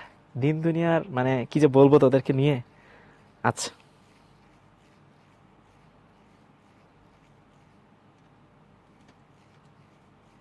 হ্যাঁ সিকিউতে আসে এটা, এটা সিকিউতে আসে ভাইয়া, এটা সিকিউতে আসে। ওকে, সো আমাদের এই পেপারটা ডান। দেখ এখানে আমরা আগাই, স্লাইডে আগাই, এগুলো জিনিসপত্রগুলো দেওয়া আছে, পুরো সেটআপটা দেওয়া আছে। এখানে একটা কুইজ আছে, এই কুইজটা তোদের আসলে এটা লঞ্চ করার খুব একটা দরকার নেই, তোরা পারবি। জাল পাসপোর্ট শনাক্তকরণে কোনটি ব্যবহার করা হয়? বল জানা। জাল পাসপোর্ট শনাক্তকরণে কোনটা ব্যবহার করা হয়? কোনটা কোনটা ভাইয়া বলতো? কোনটা কোনটা কোনটা? ইউবি, ইউবি রে। ওকে, সো ডান, আলহামদুলিল্লাহ হয়ে গেছে। ওকে, সো আলহামদুলিল্লাহ হয়ে গেছে পুরো জিনিসটা। এবার আমরা হচ্ছে চিকিৎসা বিজ্ঞানে আয়ার রশির ব্যবহার দেখব। এইটা এইটা ভাইয়া বেশ ইম্পর্টেন্ট, এবং এখানে আমরা অনেক কিছু লিখবো। চিকিৎসা বিজ্ঞানে আয়ার রশি ব্যবহার। ঠিক আছে, সো চিকিৎসা বিজ্ঞানে কি আয়ার রশি ব্যবহার।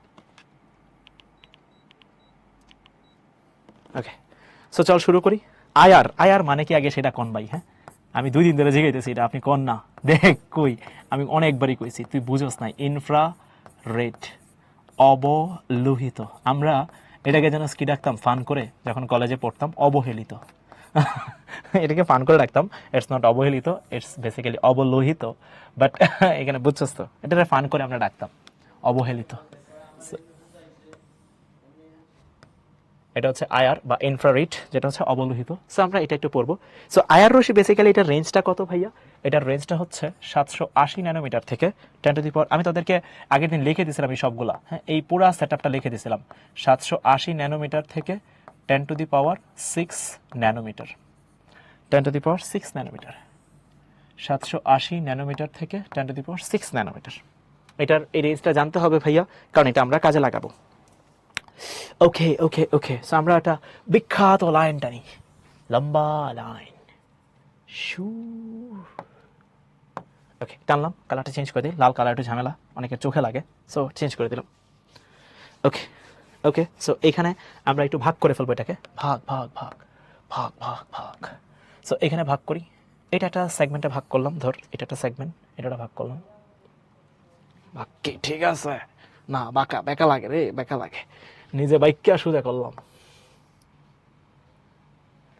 এটা কি বাঁকা হয়েছে না সোজা হয়েছে রে? চলে মোটামুটি চলে, আগান। হ্যাঁ, এই যে সোজা ভাগ করে দিলাম ভাইয়া, এটা ভাগ করে দিলাম। ওকে, সো আমরা এখানে একটু কাজ করি। এইখানে 780 ন্যানোমিটার, 780 ন্যানোমিটার, আর এইখানে হচ্ছে 2500 ন্যানোমিটার, 2500 ন্যানোমিটার। এই যে এইখান থেকে এই পর্যন্ত, এইখানে 2500 থেকে এইখানে হচ্ছে 25,000 ন্যানোমিটার, তাহলে অনেক, হ্যাঁ অনেক তরঙ্গ দৈর্ঘ্য। 25,000 থেকে এইখানে হচ্ছে ভাই 10⁶ ন্যানোমিটার। আচ্ছা, এইখানে এই যে এই পর্যন্ত যে ব্যাপারটা, এটাকে আমরা বলি হচ্ছে NIR। এটাকে আমরা কি বলি? NIR। ভালো কথা। এটাকে আমরা বলি হচ্ছে মিড বা মিডল আয়ার, আর এটাকে আমরা বলি হচ্ছে ফার আয়ার। ভাই ফুল ফর্মগুলো লেখেন। হ্যাঁ, ফুল ফর্মগুলো লিখবো, নাহলে হবে না। তো এটা হচ্ছে নেয়ার, IR। IR এর ফুল ফর্ম তো জানোস অলরেডি। এটা হচ্ছে মিডল, মিডল মিডল মধ্যম, মধ্যম মিডল আয়ার। এখানে এটা হচ্ছে ফার IR। ভালো কথা, বুঝছি ভাইয়া। এখন এই জিনিসটা, এটা এটা কি বায়োলজির ব্যাপার স্যাপার পড়তেছি নাকি আমরা? এটা মেডিকেলে কাজে লাগে। ও আচ্ছা, বায়োলজির ব্যাপারে তো ভালোই কইছেন। ভালো কইছে একজন, হ্যাঁ খুবই ভালো কইছে। দেখ এটার ব্যবহার কি কি, এটার ব্যবহার কি কি।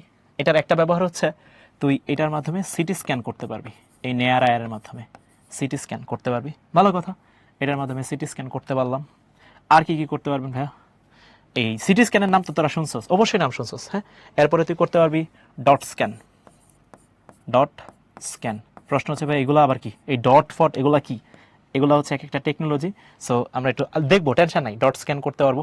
এরপরে আরেকটা হচ্ছে তুই মেডিকেল সেক্টরে ইউজ করতে পারবি, বিভিন্ন মেডিকেল অ্যাপ্লিকেশনে যাইতে পারবি। তাহলে মেডিকেল চিকিৎসা বিজ্ঞানের প্রয়োগে তুই এটা অ্যাপ্লাই করতে পারবি। মেডিকেল অ্যাপ্লিকেশন লিখলাম, বিভিন্ন মেডিকেল অ্যাপ্লিকেশনে এটা তুই ইউজ করতে পারবি।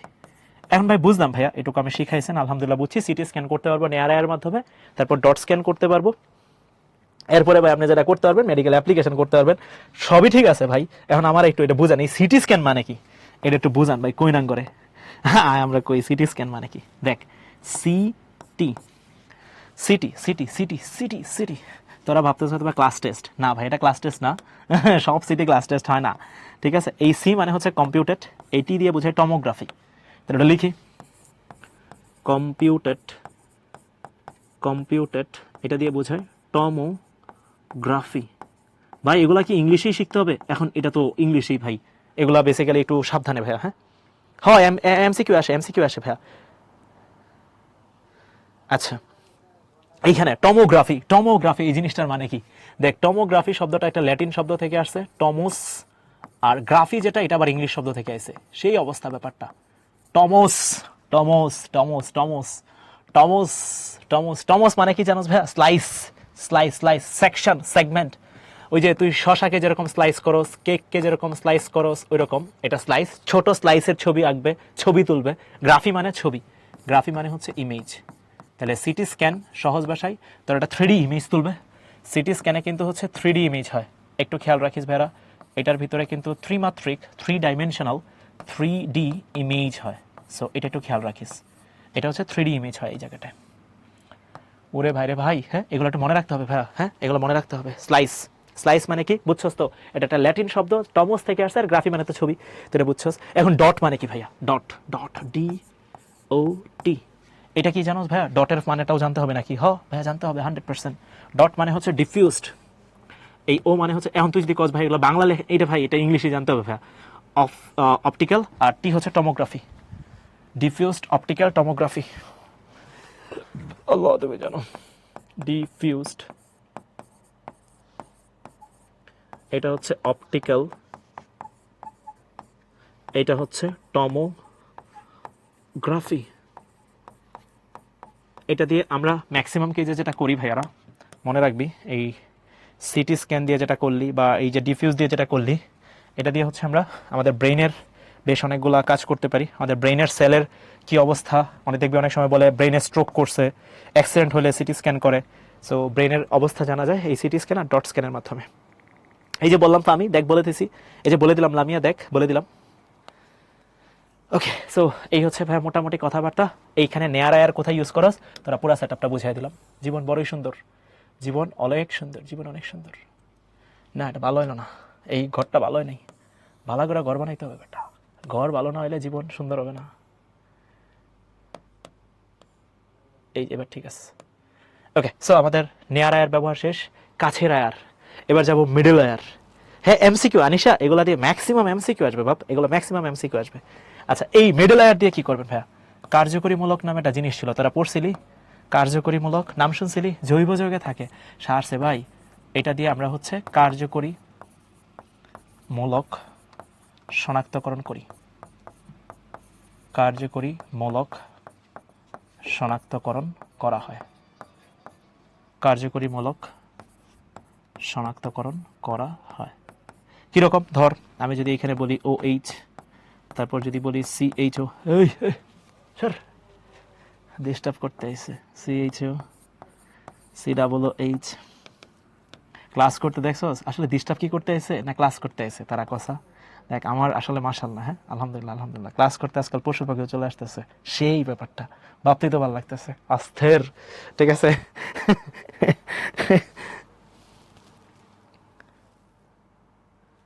আচ্ছা, সো এইখানে যদি চিন্তা করস, না এটা পোকা ঢুকছে রে, আরে আচ্ছা যাও গেছে। ও এইচ এটা হচ্ছে তোর অ্যালকোহল, এটা হচ্ছে অ্যালকোহল, সিএইচও এটা হচ্ছে অ্যালডিহাইড, আর এটা হচ্ছে তোর অ্যাসিড। ঠিক আছে, সো এমআইআর দিয়ে আমরা বেসিক্যালি হচ্ছে কার্যকরীমূলক শনাক্তকরণ করি। আচ্ছা ওকে, তারপরে এফআইআর, এফআইআর এফআইআর এফআইআর দিয়ে আমরা কি করব? ফার ইনফ্রারেড, ফার ইনফ্রারেড দিয়ে আপনি কি করবেন ভাইয়া? Thermal therapy. এই যে যারা খেলাধুলা করে ফুটবলার দেখবি মাঝে মাঝে থেরাপি টেরাপি নেওয়া লাগে, হ্যাঁ এই যে তোরা যারা বুয়েটে যাবি, বুয়েটে গেলে বেশ ইন্টারেস্টিং একটা ব্যাপার কি জানো ভাইয়া?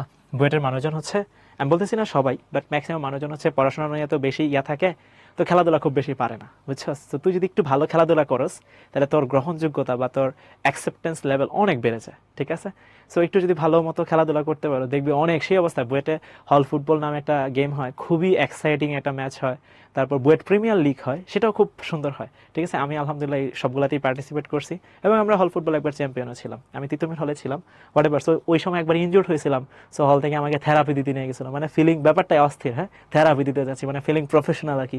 যদি আমি গ্রামের ছেলে, হ্যাঁ বুঝছি তো, পা একটু ব্যথা পাইছিলাম, এটার জন্য আবার থেরাপি দিতেছিল, সেই অবস্থা, হ্যাঁ আচ্ছা যাক, দেখ thermal therapy, so thermal therapy দিতে পারি আমরা, হ্যাঁ এটার মাধ্যমে কি দিতে পারি? থার্মাল থেরাপি মানে তাপীয় ব্যাপারটা।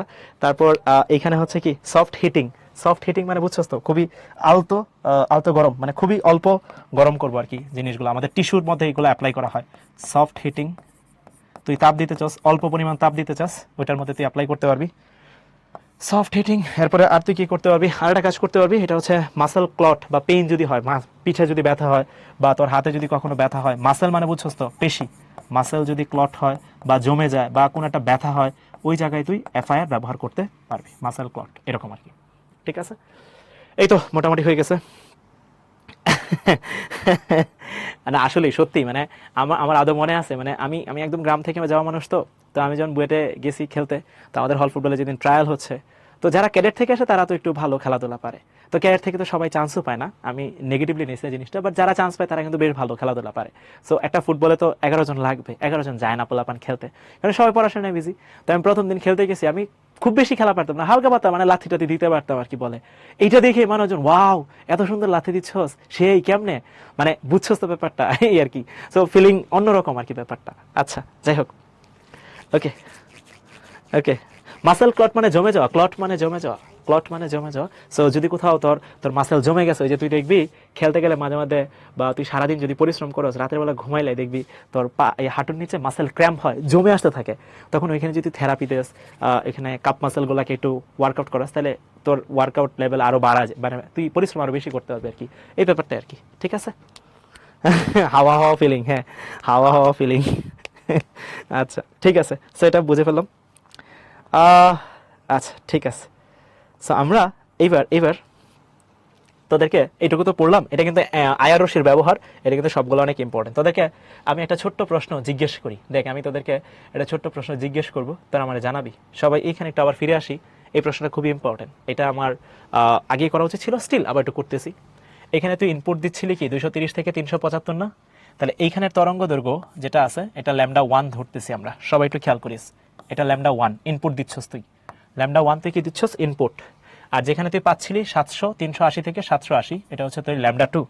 তাহলে তোরা আমাকে এখন বলতো এইখানে সবাই একটু মনোযোগ দিয়ে খেয়াল করিস, তুই এইখানে যদি অবজারভেশনটা করস তাহলে আসলে কি পাচ্ছস, তাদেরকে যদি জিজ্ঞাসা করি এইখানে একটু খেয়াল করিস, তুই যদি এখানে পর্যবেক্ষণ করস এই যে ইউভি রশ্মির যে ব্যাপারটা, এখানে যদি তুই অবজারভেশনে যাস, তুই অবজারভেশনটা খুব সাবধানে খেয়াল করে দেখিস যে তুই যে ইনপুট দিচ্ছস সেটা λ1, আর যেটা তুই পাচ্ছস আউটপুটে সেটা হচ্ছে তোর λ2। হ্যাঁ, তাহলে λ1 আর λ2 এর মধ্যে কোনটা বড় হবে একটু মানে জানাতো, λ1 আর λ2 এর মধ্যে কোনটা বড় হবে? কোনটা বড় হবে?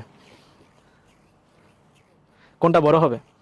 কোনটা বড় হবে? কোনটা কোনটা বড় হবে? ল্যামডা কোনটা বড় হবে? দেখা যাচ্ছে ভাই এখানে 230 আর এখানে 380, তাহলে λ2 কি হবে? অবভিয়াসলি বড় হবে, তাহলে λ2টা বড় হবে। এবার বলতো এনার্জির রেসপেক্টে যদি চিন্তা করস, এনার্জি এনার্জি কোনটার বড় হবে, E1 নাকি E2? তাহলে তুই বলবি λ2টা যেহেতু বড় তাহলে এনার্জিটা কি হবে? ছোট হবে। এটা একটু খেয়াল রাখিস ভাইরা, এনার্জি কিন্তু হচ্ছে E1টা বড়, E1টা বড়। সো এটা একটু খেয়াল রাখিস, এনার্জিটা কিন্তু কি হবে? E1টা বড় হবে, ঠিক আছে? E2 কিন্তু কি হবে? ছোট হবে। এটা একটু খেয়াল রাখিস। আর মোটামুটি হয়ে গেছে আলহামদুলিল্লাহ, আমাদের মোটামুটি সবই হয়ে গেছে। এখন আমরা আরেকটা জিনিস পড়বো, সেটাও খুবই ইম্পর্টেন্ট, সেটাও খুবই ইম্পর্টেন্ট। এটা হচ্ছে এইটা পড়বো এবার, এবং এটা একটু মনোযোগ দিয়ে শুনিস। আমি তোদেরকে আজকে একটা সিমুলেশন দেখাবো, এটা ছোট একটা ভিডিও দেখাবো আল্লাহ যদি বাঁচায়, বাট স্টিল আমার কথাবার্তাগুলো ফার্স্টে শুনতে হবে। আমি জানি তোর কথাবার্তা শোনার পরে তোর অনেক কষ্ট হবে, অনেক কষ্ট হবে, বাট যখন আমি ভিডিওটা দেখাবো তখন দেখবি তুই সব বুঝে যাবি, রিলেট করতে পারবি। কথাবার্তাগুলো মনোযোগ দিয়ে শুনতে থাকিস, তাহলে তোর জন্য ইজি হবে। ভিডিও দেখানোর সময় আমি তোরা ডেমনস্ট্রেট করবো পুরো সেটআপটা। আচ্ছা, ওকে, সো চলো আমরা শুরু করি এবার, যদি আমরা ডেমনস্ট্রেশনে যাই। ওকে, সো আমরা এখানে এমআরআই পড়তেছি। এমআরআই, এমআরআই এটা কিন্তু বেশ ব্যয়বহুল একটা টেস্ট বাংলাদেশে আর কি, অনেক অনেক টাকা লাগে। বাইরের দেশেও টাকা লাগে, বাইরের দেশে এমন না যে টাকা লাগে না, বাইরের দেশে আরও বেশি লাগে, বাট স্টিল বাংলাদেশের আসলে এই টেস্টটা বেশ অনেক টাকা যায়। Magnetic resonance imaging. So full ফর্মটা লিখি, ফুল ফর্মটা অনেক ইম্পর্টেন্ট। ম্যাগনেটিক, নামের মধ্যে দেখতেছোস ম্যাগনেটিক, তার মানে ম্যাগনেট আছে। এটার মধ্যে কি আসবে? রেজোনেন্স, রেজোনেন্স ইমেজিং, এটার ফুল ফর্মটা পরীক্ষায় আসে। সো এটা একটু খেয়াল রাখিস, এমআরআই। সো এই এমআরআই এর আসলে কাজটা কি আমি যদি তোদেরকে বলি, বিভিন্ন তোর হাতে, কথার কথা আল্লাহ মাফ করুক, এইখানে তোর হাতে কোনো একটা টিস্যুতে কোনো একটা সেল নষ্ট হয়ে গেছে বা পচে গেছে। সো আমি বাইরে থেকে হয়তো বুঝতেছি না, সো বাইরে থেকে আমি যদি না বুঝি, এখানে আমি এমআরআই স্ক্যান করি, বা আমার ব্রেনের ভিতরে কোথাও কোনো একটা ড্যামেজ হয়েছে, কোনো একটা সিস্ট হয়েছে বা সামথিং লাইক দিস, আল্লাহ মাফ করুক। সো এটা যদি হয় তখন তুই এটা কেমনে বুঝবি? সো খালি চোখে তো তুই দেখতে পাবি না, তুই এমআরআই পাঠায় ছবি তুলবি, ঠিক আছে? এই যে ছবি তুলতেছস এগুলো কিন্তু 3D ছবি। সো এই এমআরআই টেকনিকের মাধ্যমে তোর অসুস্থ টিস্যু, অসুস্থ সেল, এই জিনিসগুলোর একটা ছবি তোলা হয়। তোর সুস্থ টিস্যু বা সুস্থ সেলের যে ছবিগুলো আছে সেটার সাথে তোর যে এক্সাক্ট সেল আছে ওইটার কম্পেয়ার করা হয়, তখন বা বোঝা হয় যে ঠিক আছে, আপনার শরীর যদি সুস্থ হইতো তাহলে আপনার ছবিটা এরকম হইতো, কিন্তু আপনারটা এরকম যেহেতু আসে নাই, তার মানে আপনার এই সেলগুলা বা এই টিস্যুগুলা অসুস্থ অবস্থায় আছে। এটা হচ্ছে একটা বেসিক ব্যাপার, তার মানে এটা ছবির মাধ্যমে কাজ করা হয়, এবং এটা কিন্তু 3D। এটা কি 3D? আমার কথাগুলো একটু মনোযোগ দিয়ে শুনিস ভাইরা। এইটা যেই মানুষটা আবিষ্কার করছিল এমআরআই, মানুষ একজন না, অ্যাকচুয়ালি দুইজন মানুষ আবিষ্কার করছিল। বেশ মজার দুইজনের নাম, হ্যাঁ বেশ মজার দুইজনের নাম। আবিষ্কারক আমি লিখি, আবিষ্কারক ইংলিশ হচ্ছে ইনভেন্টর বা ডিসকভারার, যাই কোস, ইনভেন্টর লিখি আমি, ইনভেন্টর। ইনভেন্টর, এখানে দুইজন মানুষ ছিল। একজন ছিল হচ্ছে লটর বটর বলি আমরা, বাট উনি আসলে লটর বটর না, মানে বেশ ভালো মানুষ। লটর বটর বলতে আমাদের দিকে আসলে বোঝায় যে আসলে মানে খুবই গুরুত্বহীন একজন মানুষ, বাট ইনি আসলে লটর বটর না, ঠিক আছে? আমি নামগুলো লিখি। একটার নাম হচ্ছে পিটার ম্যানসফিল্ড, উনি বেসিক্যালি ছিল পিটার ম্যানসফিল্ড, উনি আবিষ্কার করছিল ম্যানসফিল্ড, পিটার ম্যানসফিল্ড। আরেকজন মানুষ ছিল পাউল বা পল জাইকস, পাউল সি, ওই যে লটর বটর। সো এইখানে লাউটার বার, ঠিক আছে? লাউটার বার, লাউটার বার, লাউটার বার, লাউটার বাটার। সো এই হচ্ছে ইনভেন্টর। এই দুজন মানুষ মিলে এটা আবিষ্কার করছিল, এবং চিকিৎসা বিজ্ঞানে ওনারা যখন আবিষ্কার করছে আসলে এই জিনিসটা বেশ বেশ বেশ এক্সট্রিম, মানে এত চমৎপ্রদ জিনিস আবিষ্কার করছে, এর ফলে অনেক কিছুই আমরা সহজে এখন করতে পারি। ওকে, সো ওনাদের আসলে অবদান অনেক, হ্যাঁ। সো আমরা তাদের প্রতি বিগ রেসপেক্ট, হ্যাঁ, হ্যাটস অফ, হ্যাটস অফ। ওকে, সো এটা গেল। এখন এইখানে এই যে এমআরআই যে পার্টটা আছে, এটা কিন্তু একটা মেশিনের নাম। এটা কিন্তু ভাইয়া সাবধান, এমআরআই কিন্তু একটা মেশিনের নাম, যেই মেশিনটা এখানে দেওয়া আছে। তাহলে এটা এইখানে যে ফিগারটা আছে, এই ফিগারটা একটু লিখে ফেলি। এই ফিগারটা হচ্ছে MRI machine, এমএএস machine, machine, MRI machine. ওকে, সো এটা হচ্ছে একটা এমআরআই মেশিন।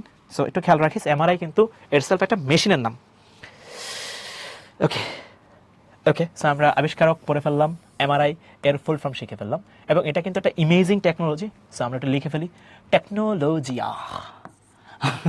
এটা একটা ইমেজিং টেকনোলজি, ইমেজিং টেকনোলজি, টেকনোলজিয়া, টেকনোলজি। এবং এটা কিন্তু 3D টেকনোলজিয়া। হ্যাঁ, 3D ত্রিমাত্রিক ছবি তোলে, বেশ ইন্টারেস্টিং জিনিসটা। 3 ডাইমেনশন ছবি তোলে, যেটা বেশ ইফেক্টিভও আমাদের আমাদের আসলে চিকিৎসা বিজ্ঞানের জন্য এটা বেশ ইম্পর্টেন্ট, টেকনোলজিয়া। ওকে, সো এইখানে এ বেসিক্যালি কাজ করে কিভাবে, এই মেশিনটা কাজ করে কিভাবে, এই মেশিনটার ওয়ার্কিং মেকানিজম কি, এটা একটু দেখান। Working mechanism. ভাইয়া আমার কথা কিন্তু মনোযোগ দিয়ে শুনিস, তুই যদি কথা না শুনোস ভাইয়া বই পড়ে বুঝবি, বলবো মানে বুঝবি না তা বলবো না, একটু টাফ হবে বোঝাটা। তুই যদি আমার কথাগুলো শুনোস, তারপর যখন বইটা পড়বি তবে বেশ সহজ লাগবে। সো এটার ওয়ার্কিং মেকানিজম হচ্ছে এনএমআর টেকনোলজি। ওয়ার্কিং মেকানিজম, এটার ওয়ার্কিং মেকানিজম হচ্ছে এনএমআর টেকনোলজি। এটা আবার কি জিনিস? এটাও একটা ইম্পর্টেন্ট জিনিস। এটা হচ্ছে এনএমআর টেকনোলজিয়া, টেকনোলজিয়া। এটা টেকনোলজি লিখছিলাম, আল্লাহ মাফ করুক, টেকনোলজি। ওকে, সো এটা হচ্ছে এনএমআর টেকনোলজি, এটার ওয়ার্কিং মেকানিজম। এই মেশিনটা কাজ করে কিভাবে, এনএমআর টেকনোলজির মাধ্যমে। এখন কথা হচ্ছে এনএমআর মানে কি, এনএমআর মানে কি, এনএমআর মানে জানতে হবে তাহলে এখন। 100%। সো চল এনএমআর এর ফুল ফর্ম শিখি। NMR, let's start. নিউক্লিয়ার, এটা হচ্ছে ম্যাগনেটিক, এটা হচ্ছে রেজোন্যান্স। সো ফুল ফর্মটা লিখি। এটা হচ্ছে নিউক্লিয়ার ম্যাগনেটিক। এই ফুল ফর্মগুলো কি জানতে হবে? হ্যাঁ ভাইয়া, ফুল ফর্মগুলো জানতে হবে। Nuclear magnetic resonance. আচ্ছা, মাশাআল্লাহ, ভালো কথা, বুঝলাম। এনএমআর এর ফুল ফর্ম শিখে ফেললাম, নিউক্লিয়ার ম্যাগনেটিক রেজোন্যান্স, বুঝে গেলাম আল্লাহর রহমতে। এখন কথা হচ্ছে ভাই, এনএমআর নিউক্লিয়াস, এটা একটু ভালো করে খেয়াল করে দেখ। এইখানে এটা নিউক্লিয়ার, তার মানে এটা নিউক্লিয়াসের উপর কাজ করে। সো এটা একটু বুঝ কথাটা, এটা কিন্তু হচ্ছে নিউক্লিয়াসের উপর কাজ করে। ওয়ার্কস অন নিউক্লিয়াস, এটা খুবই ইম্পর্টেন্ট। ওয়ার্কস অন নিউক্লিয়াস, এটা খুবই একটু ভালো করে বোঝা উচিত যে নিউক্লিয়াসের উপর কাজ করে সে। এখন এনএমআর নিউক্লিয়াস কারা কারা আছে, বা এনএমআর অ্যাক্টিভ কারা কারা আছে, এটা একটু জানতে হবে। এটা এমসিকিউ এর মধ্যে অনেক অনেক অনেক বেশি আসে। সো এনএমআর নিউক্লিয়াস কারা কারা আছে, এটা একটু ভালো করে সাবধানে শুনতে হবে। ভাইয়া কারা কারা আছে, কারা কারা আছে? হাইড্রোজেন আছে, কার্বন আছে, ফ্লোরিন আছে, ফসফরাস আছে। হাইড্রোজেন যখন আছে, হাইড্রোজেন 1, কার্বন 13, এটা যেটা আছে, তারপর ফ্লোরিন 9, তারপর হচ্ছে ফসফরাস 31, যারা আছে এরা হচ্ছে এনএমআর নিউক্লিয়াস। এদেরকেই চুজ করার কারণ কি?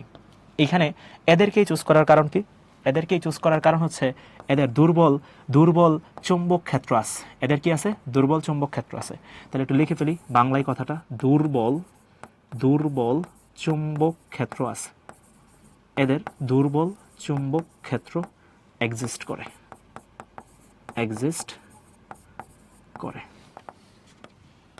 এদের হচ্ছে দুর্বল চৌম্বক ক্ষেত্র এক্সিস্ট করে। সো পুরো সেটআপটা হচ্ছে এইটুকুই।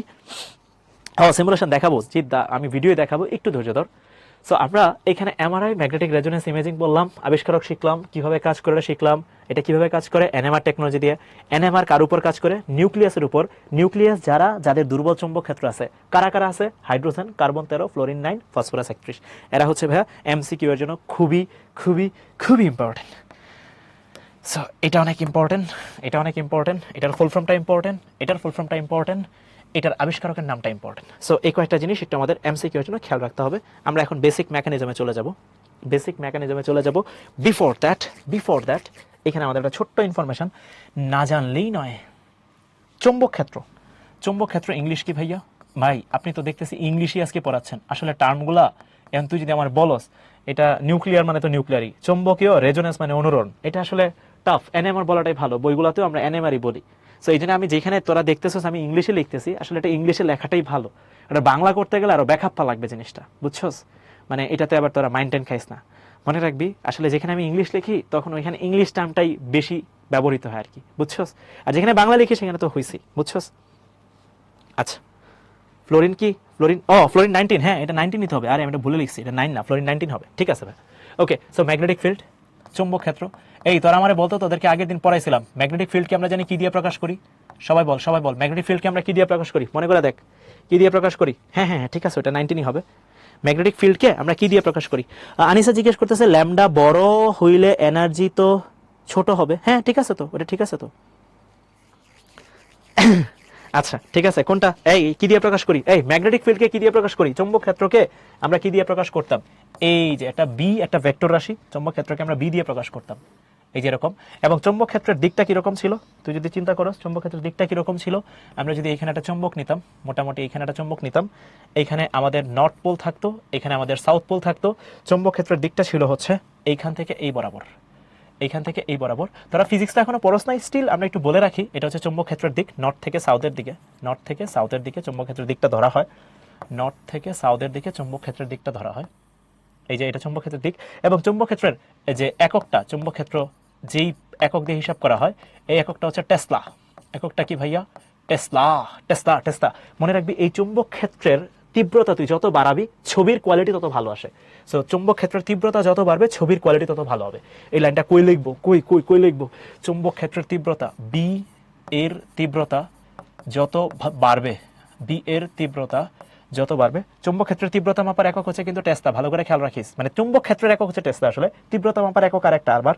সো যাই হোক, সো তীব্রতা যত বাড়বে, কোয়ালিটি, ছবির কোয়ালিটি, ইমেজ কোয়ালিটি, হ্যাঁ ইমেজ, ইমেজ কোয়ালিটি, কোয়ালিটি কিন্তু ম্যাটার করে।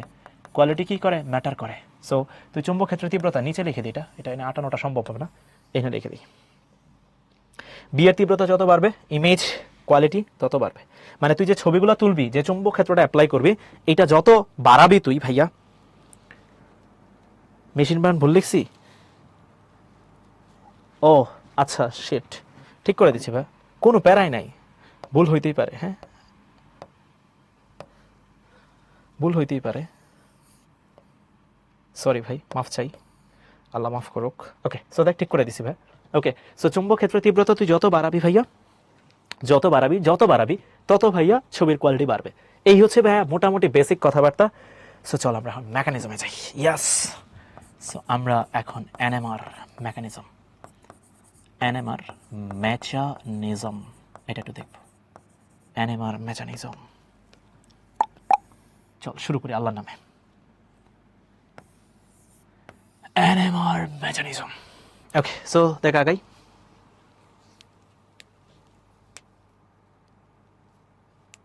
ওকে, সো এবার আয়। সো আমরা আমাদের হিউম্যান বডিকে চিন্তা করি, হিউম্যান বডি, হিউম্যান বডি আমাদের মানবদেহ।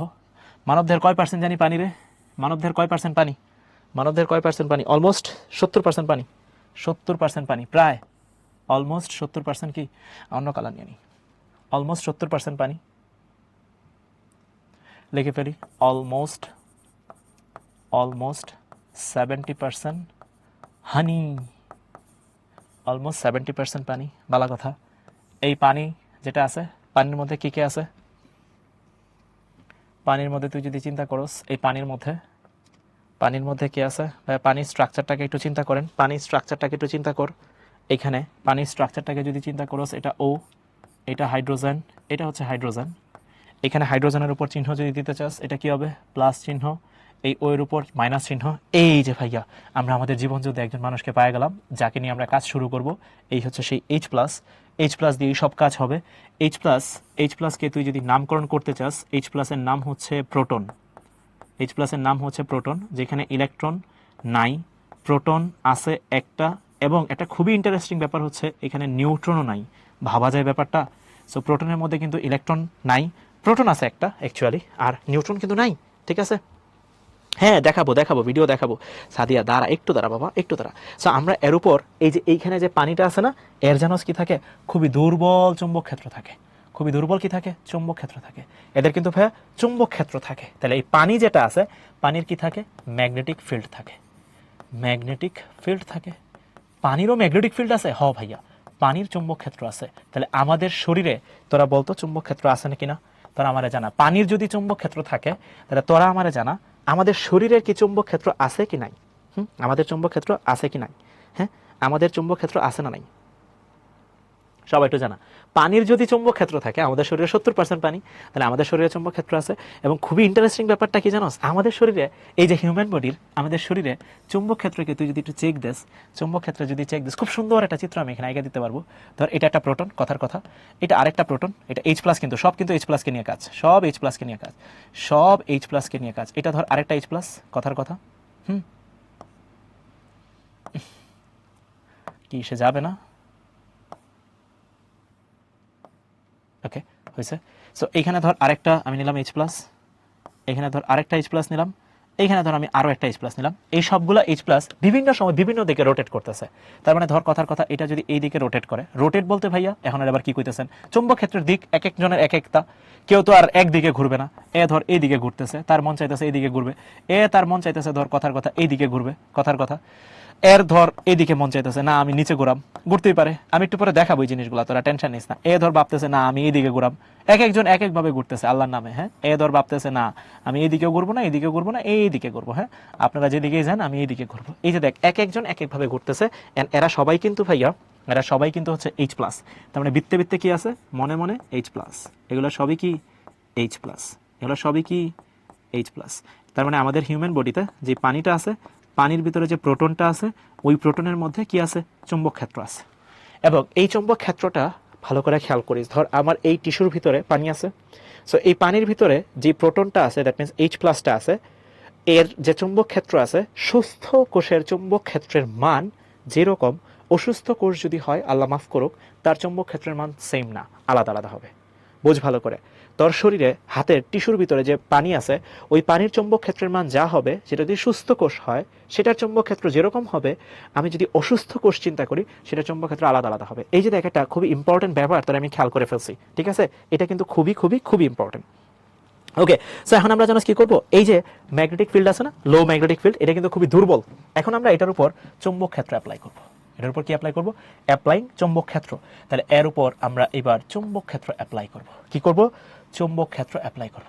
দেখিস ভালো করে, আমরা একটা শক্তিশালী চুম্বক ক্ষেত্র অ্যাপ্লাই করব প্রথমে, মানে আমাদের শরীরের উপর। তোরা জানোস এমআরআই মেশিনে আমি যখন যাব, আমার উপর একটা হিউজ চুম্বক ক্ষেত্র আসবে, ঠিক আছে? একটা হিউজ চুম্বক ক্ষেত্র আসবে, ঠিক আছে? ওকে, সো এই চুম্বক ক্ষেত্র অ্যাপ্লাই করার সাথে সাথে, তার মানে এখানে ম্যাগনেটিক ফিল্ড অ্যাপ্লাই করলাম, লিখে ফেলি আয়, ম্যাগনেটিক ফিল্ড, চুম্বক ক্ষেত্র অ্যাপ্লাই করা হয়েছে জীবনযুদ্ধে এইখানে। এখন এইখানে কি হবে ভাইয়া, আমাদের শরীরের উপর যখনই চুম্বক ক্ষেত্র অ্যাপ্লাই হবে, ভালো করে শুনিস কথাটা ভাইয়া, আমাদের শরীরে যখনই চুম্বক ক্ষেত্র অ্যাপ্লাই করা হবে, আমাদের শরীরে এরা যারা যারা আছে, এরা কিন্তু বিভিন্ন সময় বিভিন্ন দিকে ঘুরতে থাকে। তখন ভাইয়া চুম্বক ক্ষেত্র পায় তারা একটা ডিফারেন্ট অ্যাটিটিউড দেখায়। আমাদের শরীরের এই ব্যাপারটাকে তারা ডিফারেন্ট একটা অ্যাটিটিউড দেখায়। কীরকম অ্যাটিটিউড দেখায়? দেখ, চুম্বক ক্ষেত্র যখনই পাবে তাদের এই অ্যাটিটিউডটা চেঞ্জ হবে, এই প্রোটনের অ্যালাইনমেন্টটা চেঞ্জ হবে। কিভাবে চেঞ্জ হবে দেখাচ্ছি ভাইয়া, দাঁড়া দাঁড়া দাঁড়া। অ্যালাইনমেন্টটা চেঞ্জ হবে, এই অ্যালাইনমেন্টটা খুব ভালো করে বুঝতে হবে, খুব ভালো করে বুঝতে হবে, খুব ভালো করে। এই যে দেখ ভাইয়া, এই যে আমাদের যে শরীরের চুম্বক ক্ষেত্রটা ছিল, এটা কিন্তু এক একজন এক এক দিকে ছিল, বাট যখনই চুম্বক ক্ষেত্র পাবে, সবাই সবাই চেষ্টা করবে চুম্বক ক্ষেত্রের দিকে যাওয়ার, কিন্তু সবাই পারে না, সবাই পারে না, সবাইকে সে পারে না, সবাইকে সে একই দিকে নিতে পারে না ভাইয়া।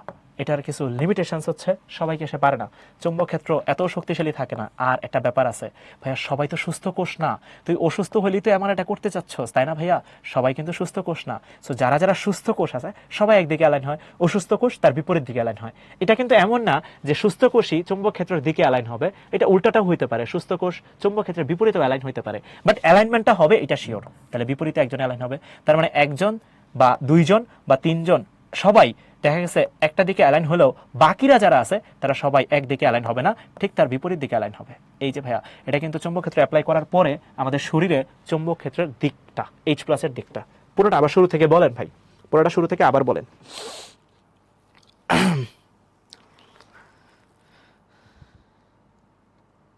আচ্ছা, ওকে, সো আমরা এখানে আমাদের শরীরে পানি আছে, পানির মধ্যে H+ আছে, প্রোটনের দুর্বল ম্যাগনেটিক ফিল্ড আছে, এটা বিভিন্ন দিকে ঘুরতেছে। এর উপর তুই ম্যাগনেটিক ফিল্ড অ্যাপ্লাই করছিস, ম্যাগনেটিক ফিল্ড অ্যাপ্লাই করার সাথে সাথে কয়েকজন তোর চুম্বক ক্ষেত্রের দিকে অ্যালাইন হয়েছে, কয়েকজন তোর বিপরীত দিকে অ্যালাইন হয়েছে। যারা তোর চুম্বক ক্ষেত্রের দিকে অ্যালাইন হয়েছে তাদেরকে আমরা বলি প্যারালাল। কি বলি? প্যারালেল। প্যারালেল, ভাই চুম্বক ক্ষেত্রের দিকে গেছে, মাশাআল্লাহ মাশাআল্লাহ। আর কয়েকজন থাকবে চুম্বক ক্ষেত্রের বিপরীতে, তাদেরকে আমরা বলি অ্যান্টাই প্যারালেল, মানে কি চুম্বক ক্ষেত্রের দিকে যায় নাই, চুম্বক ক্ষেত্রের দিকে যায় নাই। ভালো কথা। এইখানে এরপরে কি করবেন ভাইয়া? এরপরে আমরা এখন রেডিও ওয়েভ অ্যাপ্লাই করব। কি অ্যাপ্লাই করব? Radio wave. কেন ভাইয়া? দরকার আছে, দরকার আছে রেডিও ওয়েভ অ্যাপ্লাই। এরপর আমরা কি অ্যাপ্লাই করব? রেডিও ওয়েভ অ্যাপ্লাই করব। একজন একটা ভালো প্রশ্ন জিজ্ঞেস করছে, আমি জানি না তার নামটা, একটু পড়ি। এই যে রাফসান, রাফসান খুবই চমৎকার একটা প্রশ্ন করছে, ভাই এত হিউজ ম্যাগনেটিক ফিল্ড আপনি আমাদের শরীরের উপর অ্যাপ্লাই করতেছেন, আমাদের একটা ক্ষতি হয় না? রাফসান, আমরা না আসলে হিউজ ম্যাগনেটিক ফিল্ডের ভিতরে আছি, তুই কি জানোস কিনা জানি না, আমরা একটা বিশাল বিশাল চুম্বক ক্ষেত্রের ভিতরে আছি। পৃথিবী একটা বিশাল চুম্বক ক্ষেত্র, এটা কি জানোস? তার কি জানোস? স্যার আমাদের আসলে ক্ষতি হচ্ছে না, তবে হ্যাঁ ঝামেলা আছে, ঝামেলা আছে। সো যার হার্টে পেসমেকার পরানো আছে, তারে যদি তুই আবার এমআরআই করতে যাস, ওই মানুষ কিন্তু মরে যাবে, ও কিন্তু বাঁচবেই না। ঠিক আছে, এটা তোরা বায়োলজিতে পড়বি। তো আমি তোরা একটু বলে রাখতেছি, এমআরআই পেসমেকার থাকলে করা যায় না। তোর হার্টে যদি পেসমেকার পরানো থাকে, তাহলে কিন্তু এমআরআই করতে পারবি না, এটা মনে রাখিস, কারণ এমআরআই পেসমেকারের উপর ডিরেক্টলি এফেক্ট ফেলে। ঠিক আছে, হ হ হ। এবার দেখ রেডিও অ্যাপ্লাই করছি, এইখানে একটা মজার কাহিনী হবে। আবার কি মজার কাহিনী হবে? এবার সবাইকে একই ডিরেকশনে নিয়ে আসবে। এই রেডিও অ্যাপ অ্যাপ্লাই করার সাথে সাথে সবাই কি করবে ভাইয়া বলতো? একই ডিরেকশনে চলে আসবে। আচ্ছা বুঝছি, সবাই একই ডিরেকশনে আসবে, বিশ্বাস হয় আপনার? 100%। রেডিও ওয়েভ দেওয়ার সাথে সাথে সবাই এক ডিরেকশনে চলে আসবে, সবাই একই ডিরেকশনে কাঁপতে থাকবে, একই ডিরেকশনে কাঁপতে থাকবে। সবাই কি করবে? একই ডিরেকশনে কাঁপতে থাকবে এবং চেষ্টা করবে তারা এই দিকে অ্যালাইন হইতে।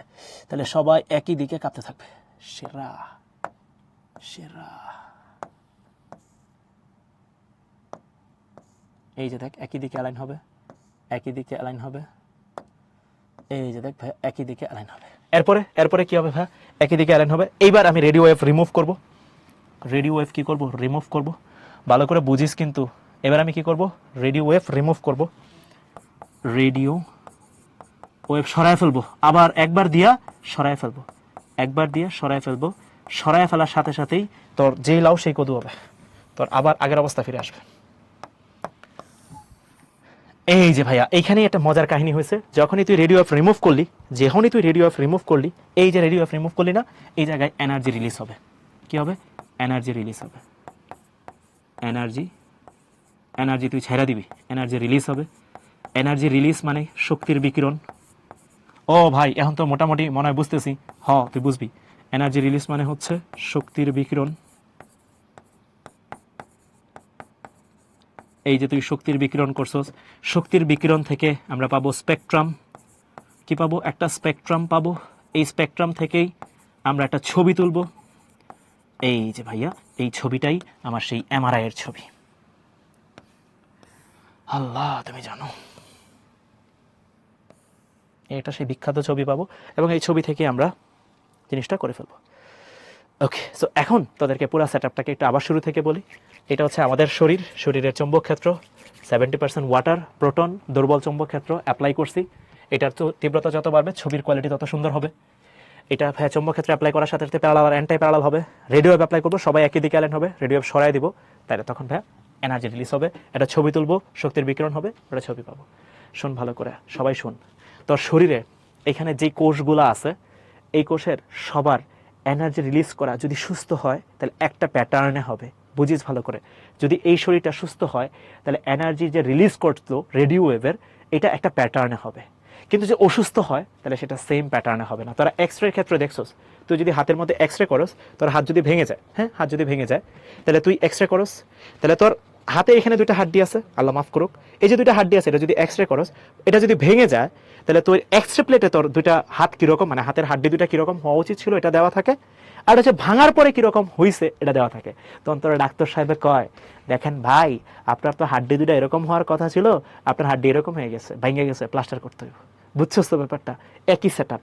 সো এমআরআই এই জিনিসটা 3D বোঝা যায় যে ভাই আমার যদি কোষগুলা বা টিস্যুগুলা একদম পারফেক্ট সুস্থ হইতো তাহলে কিরকম হইতো জিনিসটা। বুঝছো সবাই কথাটা? বাইকে নোয়াখালীর লোক, নোয়াখালী বিভাগ চাই। নোয়াখালীর কিন্তু দেশের বাইরের মানুষজন চিনে, জানোস? আমরা এই যে ট্রল করতে করতে উগান্ডাকে যেরকম সব পৃথিবীতে চিনায় ফেলছি, নোয়াখালীরও কিন্তু চিনায় ফেলছি। যাই হোক দেখ, সো আমরা ওকে, সো চল আমরা একটু ভিডিও দেখে আই। আয় আয়, মোটামুটি তো অনেক কিছু কইলেন, আয় একটু ভিডিওতে যাই। কি রে এটা কি হলো? কাইটটা দিছিলেন? আচ্ছা ইয়ো ব্রো, আমি এখানে তোদেরকে ভিডিওটা থামায়া থামায়া তোদেরকে সিমুলেশনও দেখাবো, সাথে সাথে কথাবার্তাও বলবো। কে সাইন ইন করতে বলে? কে সাইন ইন করবো না স্যার? আচ্ছা, সো দেখ, আমরা এইখানে তোদেরকে এই পুরো জিনিসটা দেখাবো। হ্যাঁ, এগুলা থাকে, সু পরে দিব, সবাই একটু দেখ। এই যে রিক্যাপ, এই পুরো জিনিসটাই আমি এখানে রিক্যাপ করবো। হ্যাঁ, সবাই একটু আমার কথাগুলো মনোযোগ দিয়ে শুনিস, মনোযোগ দিয়ে শুনিস। দেখ আমাদের, ও আচ্ছা, একটা জিনিস একটু বলা হয় নাই, সেই জিনিসটা একটু বলতে হবে। সরি সরি, একটা জিনিস বলতে হবে, এটা এটা ভুলে গেছিলাম, মাফ করে দেন, আমাকে মাফ করে দেন। এটা কি বলেন নাই, আল্লাহ জানে উঠবে কিনা রে। ইয়ো, উঠিস উঠিস উঠিস উঠিস উঠিস উঠিস উঠিস উঠিস। উঠবে, আশা করি উঠবে। হ্যাঁ, হয়ে গেছে। ও উঠছে, আলহামদুলিল্লাহ, ঠিক আছে। আচ্ছা দেখ, একটা জিনিস আমি একটু বলা হয় নাই, সেটা একটু বলে দিই তোদেরকে।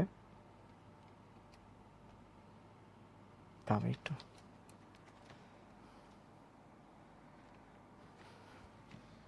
গেছে গেছে গেছে, আল্লাহ রে আল্লাহ।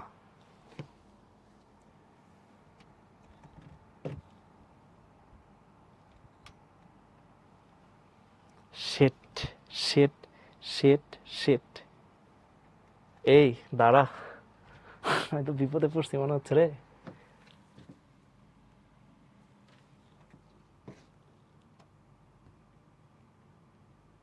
এই ভাইয়া, একটু একটু দাঁড়া, একটা মিনিট। আসছে আসছে আসছে আসছে, দাঁড়ান ভাই, দাঁড়ান দাঁড়ান দাঁড়ান। আল্লাহ, গেছে কিনা?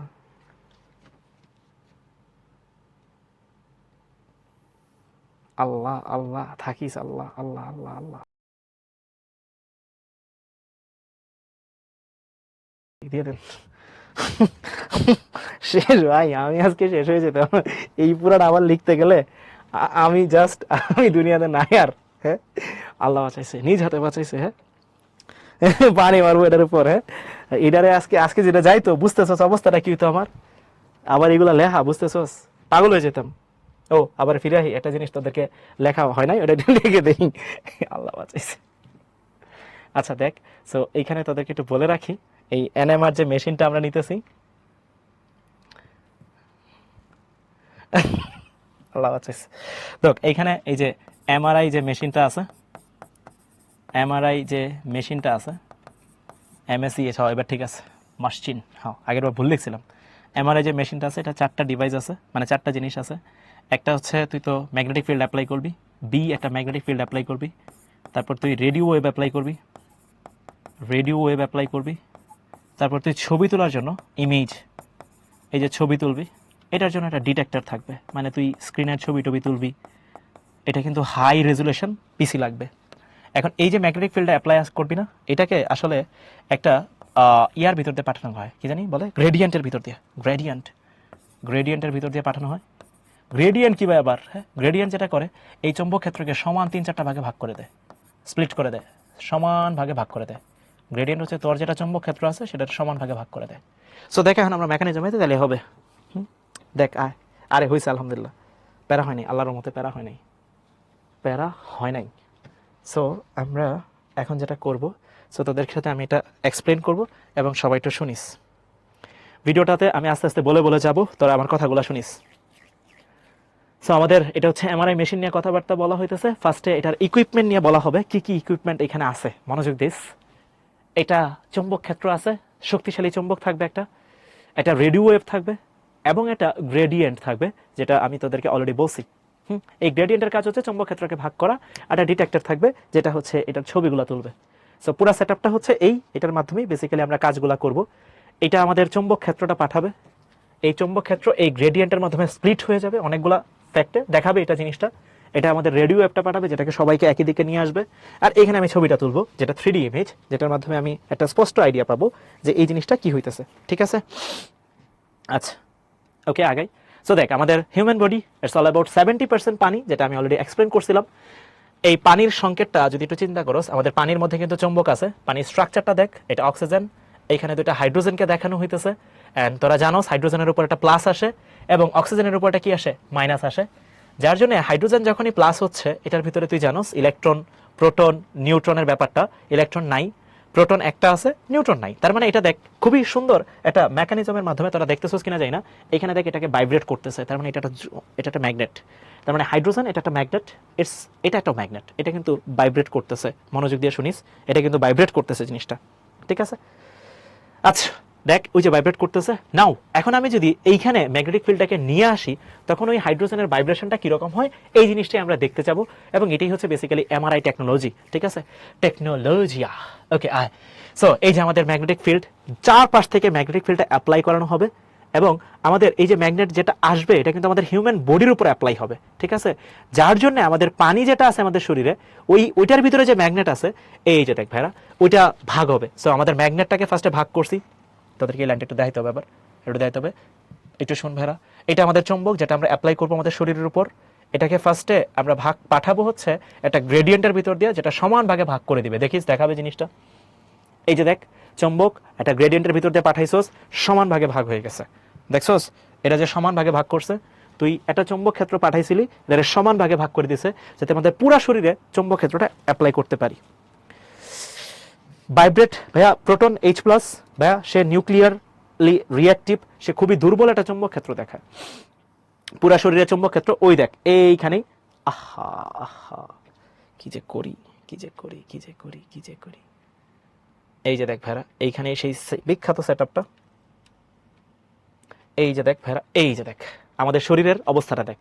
আমাদের শরীরে এই যে পানির অণুগুলা যেগুলো ভাইব্রেট করতেছে, খেয়াল করছোস? তাদেরকে বলছিলাম এগুলো এক একজন এক একভাবে ভাইব্রেট করতেছে। মনোযোগ দিস, এই ইয়েলো কালার সেলগুলার একটু মার্ক করিস তোরা, ইয়েলো কালার, এইগুলা একটু ইম্পর্টেন্ট, একটু মনোযোগ দিয়ে শুনিস।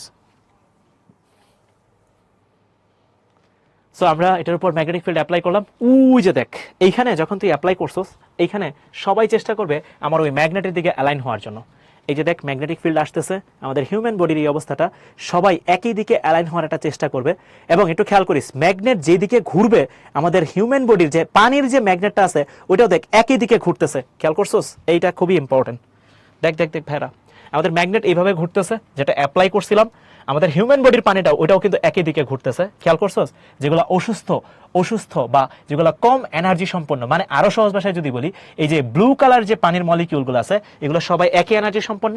আর যেগুলো একটু অসুস্থ দুর্বল, তারা হচ্ছে লো এনার্জি সম্পন্ন। সো তাদের রোটেশনটা আমার সবার মতো হবে না। একটু খেয়াল করে দেখিস, আমি একটু আবার দেখাই জিনিসটাকে, দেখিস ভালো করে। এই যে দিতেছে, এই যে একই দিকে ঘুরতেছে, এটাই হচ্ছে রেজোনেন্স, একই ডিরেকশনে ঘুরতেছে। সবাই দেখ একই ডিরেকশনে ঘুরতেছে। দেখ দু একজন আছে যারা ঘুরতেছে না, খেয়াল করে দেখ, দেখছোস? লো এনার্জি ওয়াটার মলিকিউল, এরাই কিন্তু অসুস্থ, এরাই কি আমরা অসুস্থ ধরতেছি আর কি, ঠিক আছে? এরপরে আমরা রেডিও ওয়েভ অ্যাপ্লাই করবো, দেখিস পুরো সেটআপটা। এই যে তুই, হ্যাঁ এই যে দেখ তোর ব্রেনের ভিতরে রেডিও ওয়েভ পাঠাচ্ছি। এই যে দেখ রেজোনেন্স, এইবার দেখ খুবই চমৎকার রেজোনেন্স পাইছস। রেডিও ওয়েভ অ্যাপ্লাই করার সাথে সাথে দেখ এইখানে কিন্তু সবাই এখন ঘুরতেছে সমান স্পিডে। মনে আছে তোদেরকে বলছিলাম, যখন আমি রেডিও ওয়েভ অ্যাপ্লাই করবো তখন সবাই সমানভাবে ঘুরবে। দেখ আমি তোদেরকে চিত্রটা একটু দেখায় আসি, চিত্রটা লাগবে, কই চিত্র রাখলাম? এই যে দেখ ভাইয়া, যখন তুই রেডিও ওয়েভ অ্যাপ্লাই করছস, তখন দেখ সবাই সমান হয়ে গেছে। এর আগে প্যারালাল অ্যান্টাই প্যারালাল ছিল, এর আগে এই পর্যন্ত সবাই সমান হয়ে গেছে। এই যে দেখ কয়েকজন আছে একই ডিরেকশনে যায় নাই, অ্যান্টাই প্যারালাল হয়েছে, তার মানে এরা হচ্ছে লো এনার্জি ওয়াটার মলিকিউল, যারা অ্যাকচুয়ালি অসুস্থ, ঠিক আছে? ওকে আবার ফিরে আহি। এখন আমরা ছবিটা তুলবো, সরি এটা সরাই দিচ্ছি। এখন আমরা এখান থেকে একটা সুন্দর ছবি তুলবো, ওই ছবিটা তুলে রেডিও ওয়েভ সরাই দিব এবং ছবিটা তুলবো, এবং আমরা আমাদের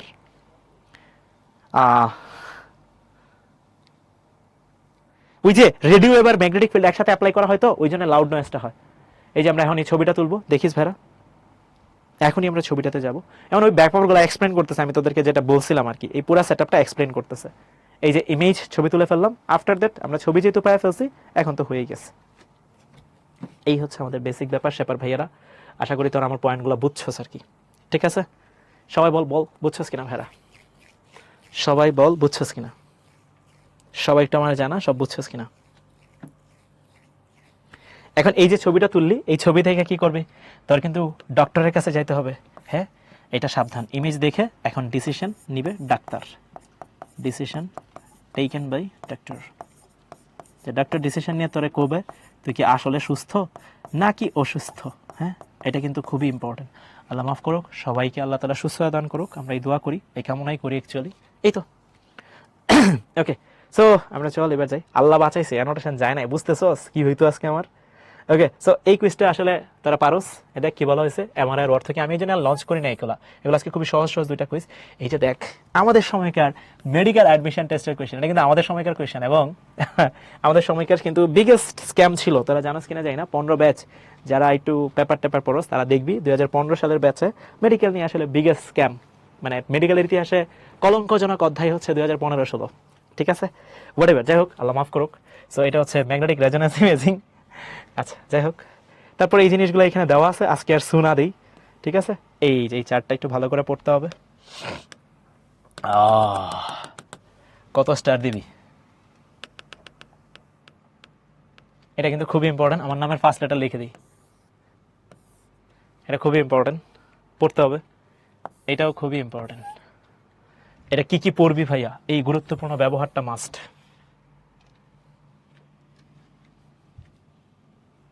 গুরুত্বপূর্ণ ব্যবহার মাস্ট। ঠিক আছে, এটা মাস্ট, এটা মাস্ট। ওটা কি ম্যাগনেটিক রেজোনেন্স ইমেজিং হবে না? তো এটা বি নাম্বার কেন বলতেছে, কে জানি বি নাম্বার বললো উত্তরটা, কেডা এটা? এই যা বলতেছ এটা কিন্তু রেডিয়েশন আছে, হ্যাঁ, রেডিয়েশন কিন্তু অ্যান্সার না, এটা না। আবার দেখ এখানে আছে মডার্ন রেজোনেন্স ইমেজিং, আরে শিরা, এটাও না। মলিকুলার রেজোনেন্স ইমেজিং, হ্যাঁ, সেই ভাবছিল অনেক কঠিন প্রশ্ন করছে, আসলে তো অনেক সহজ প্রশ্ন ছিল এটা।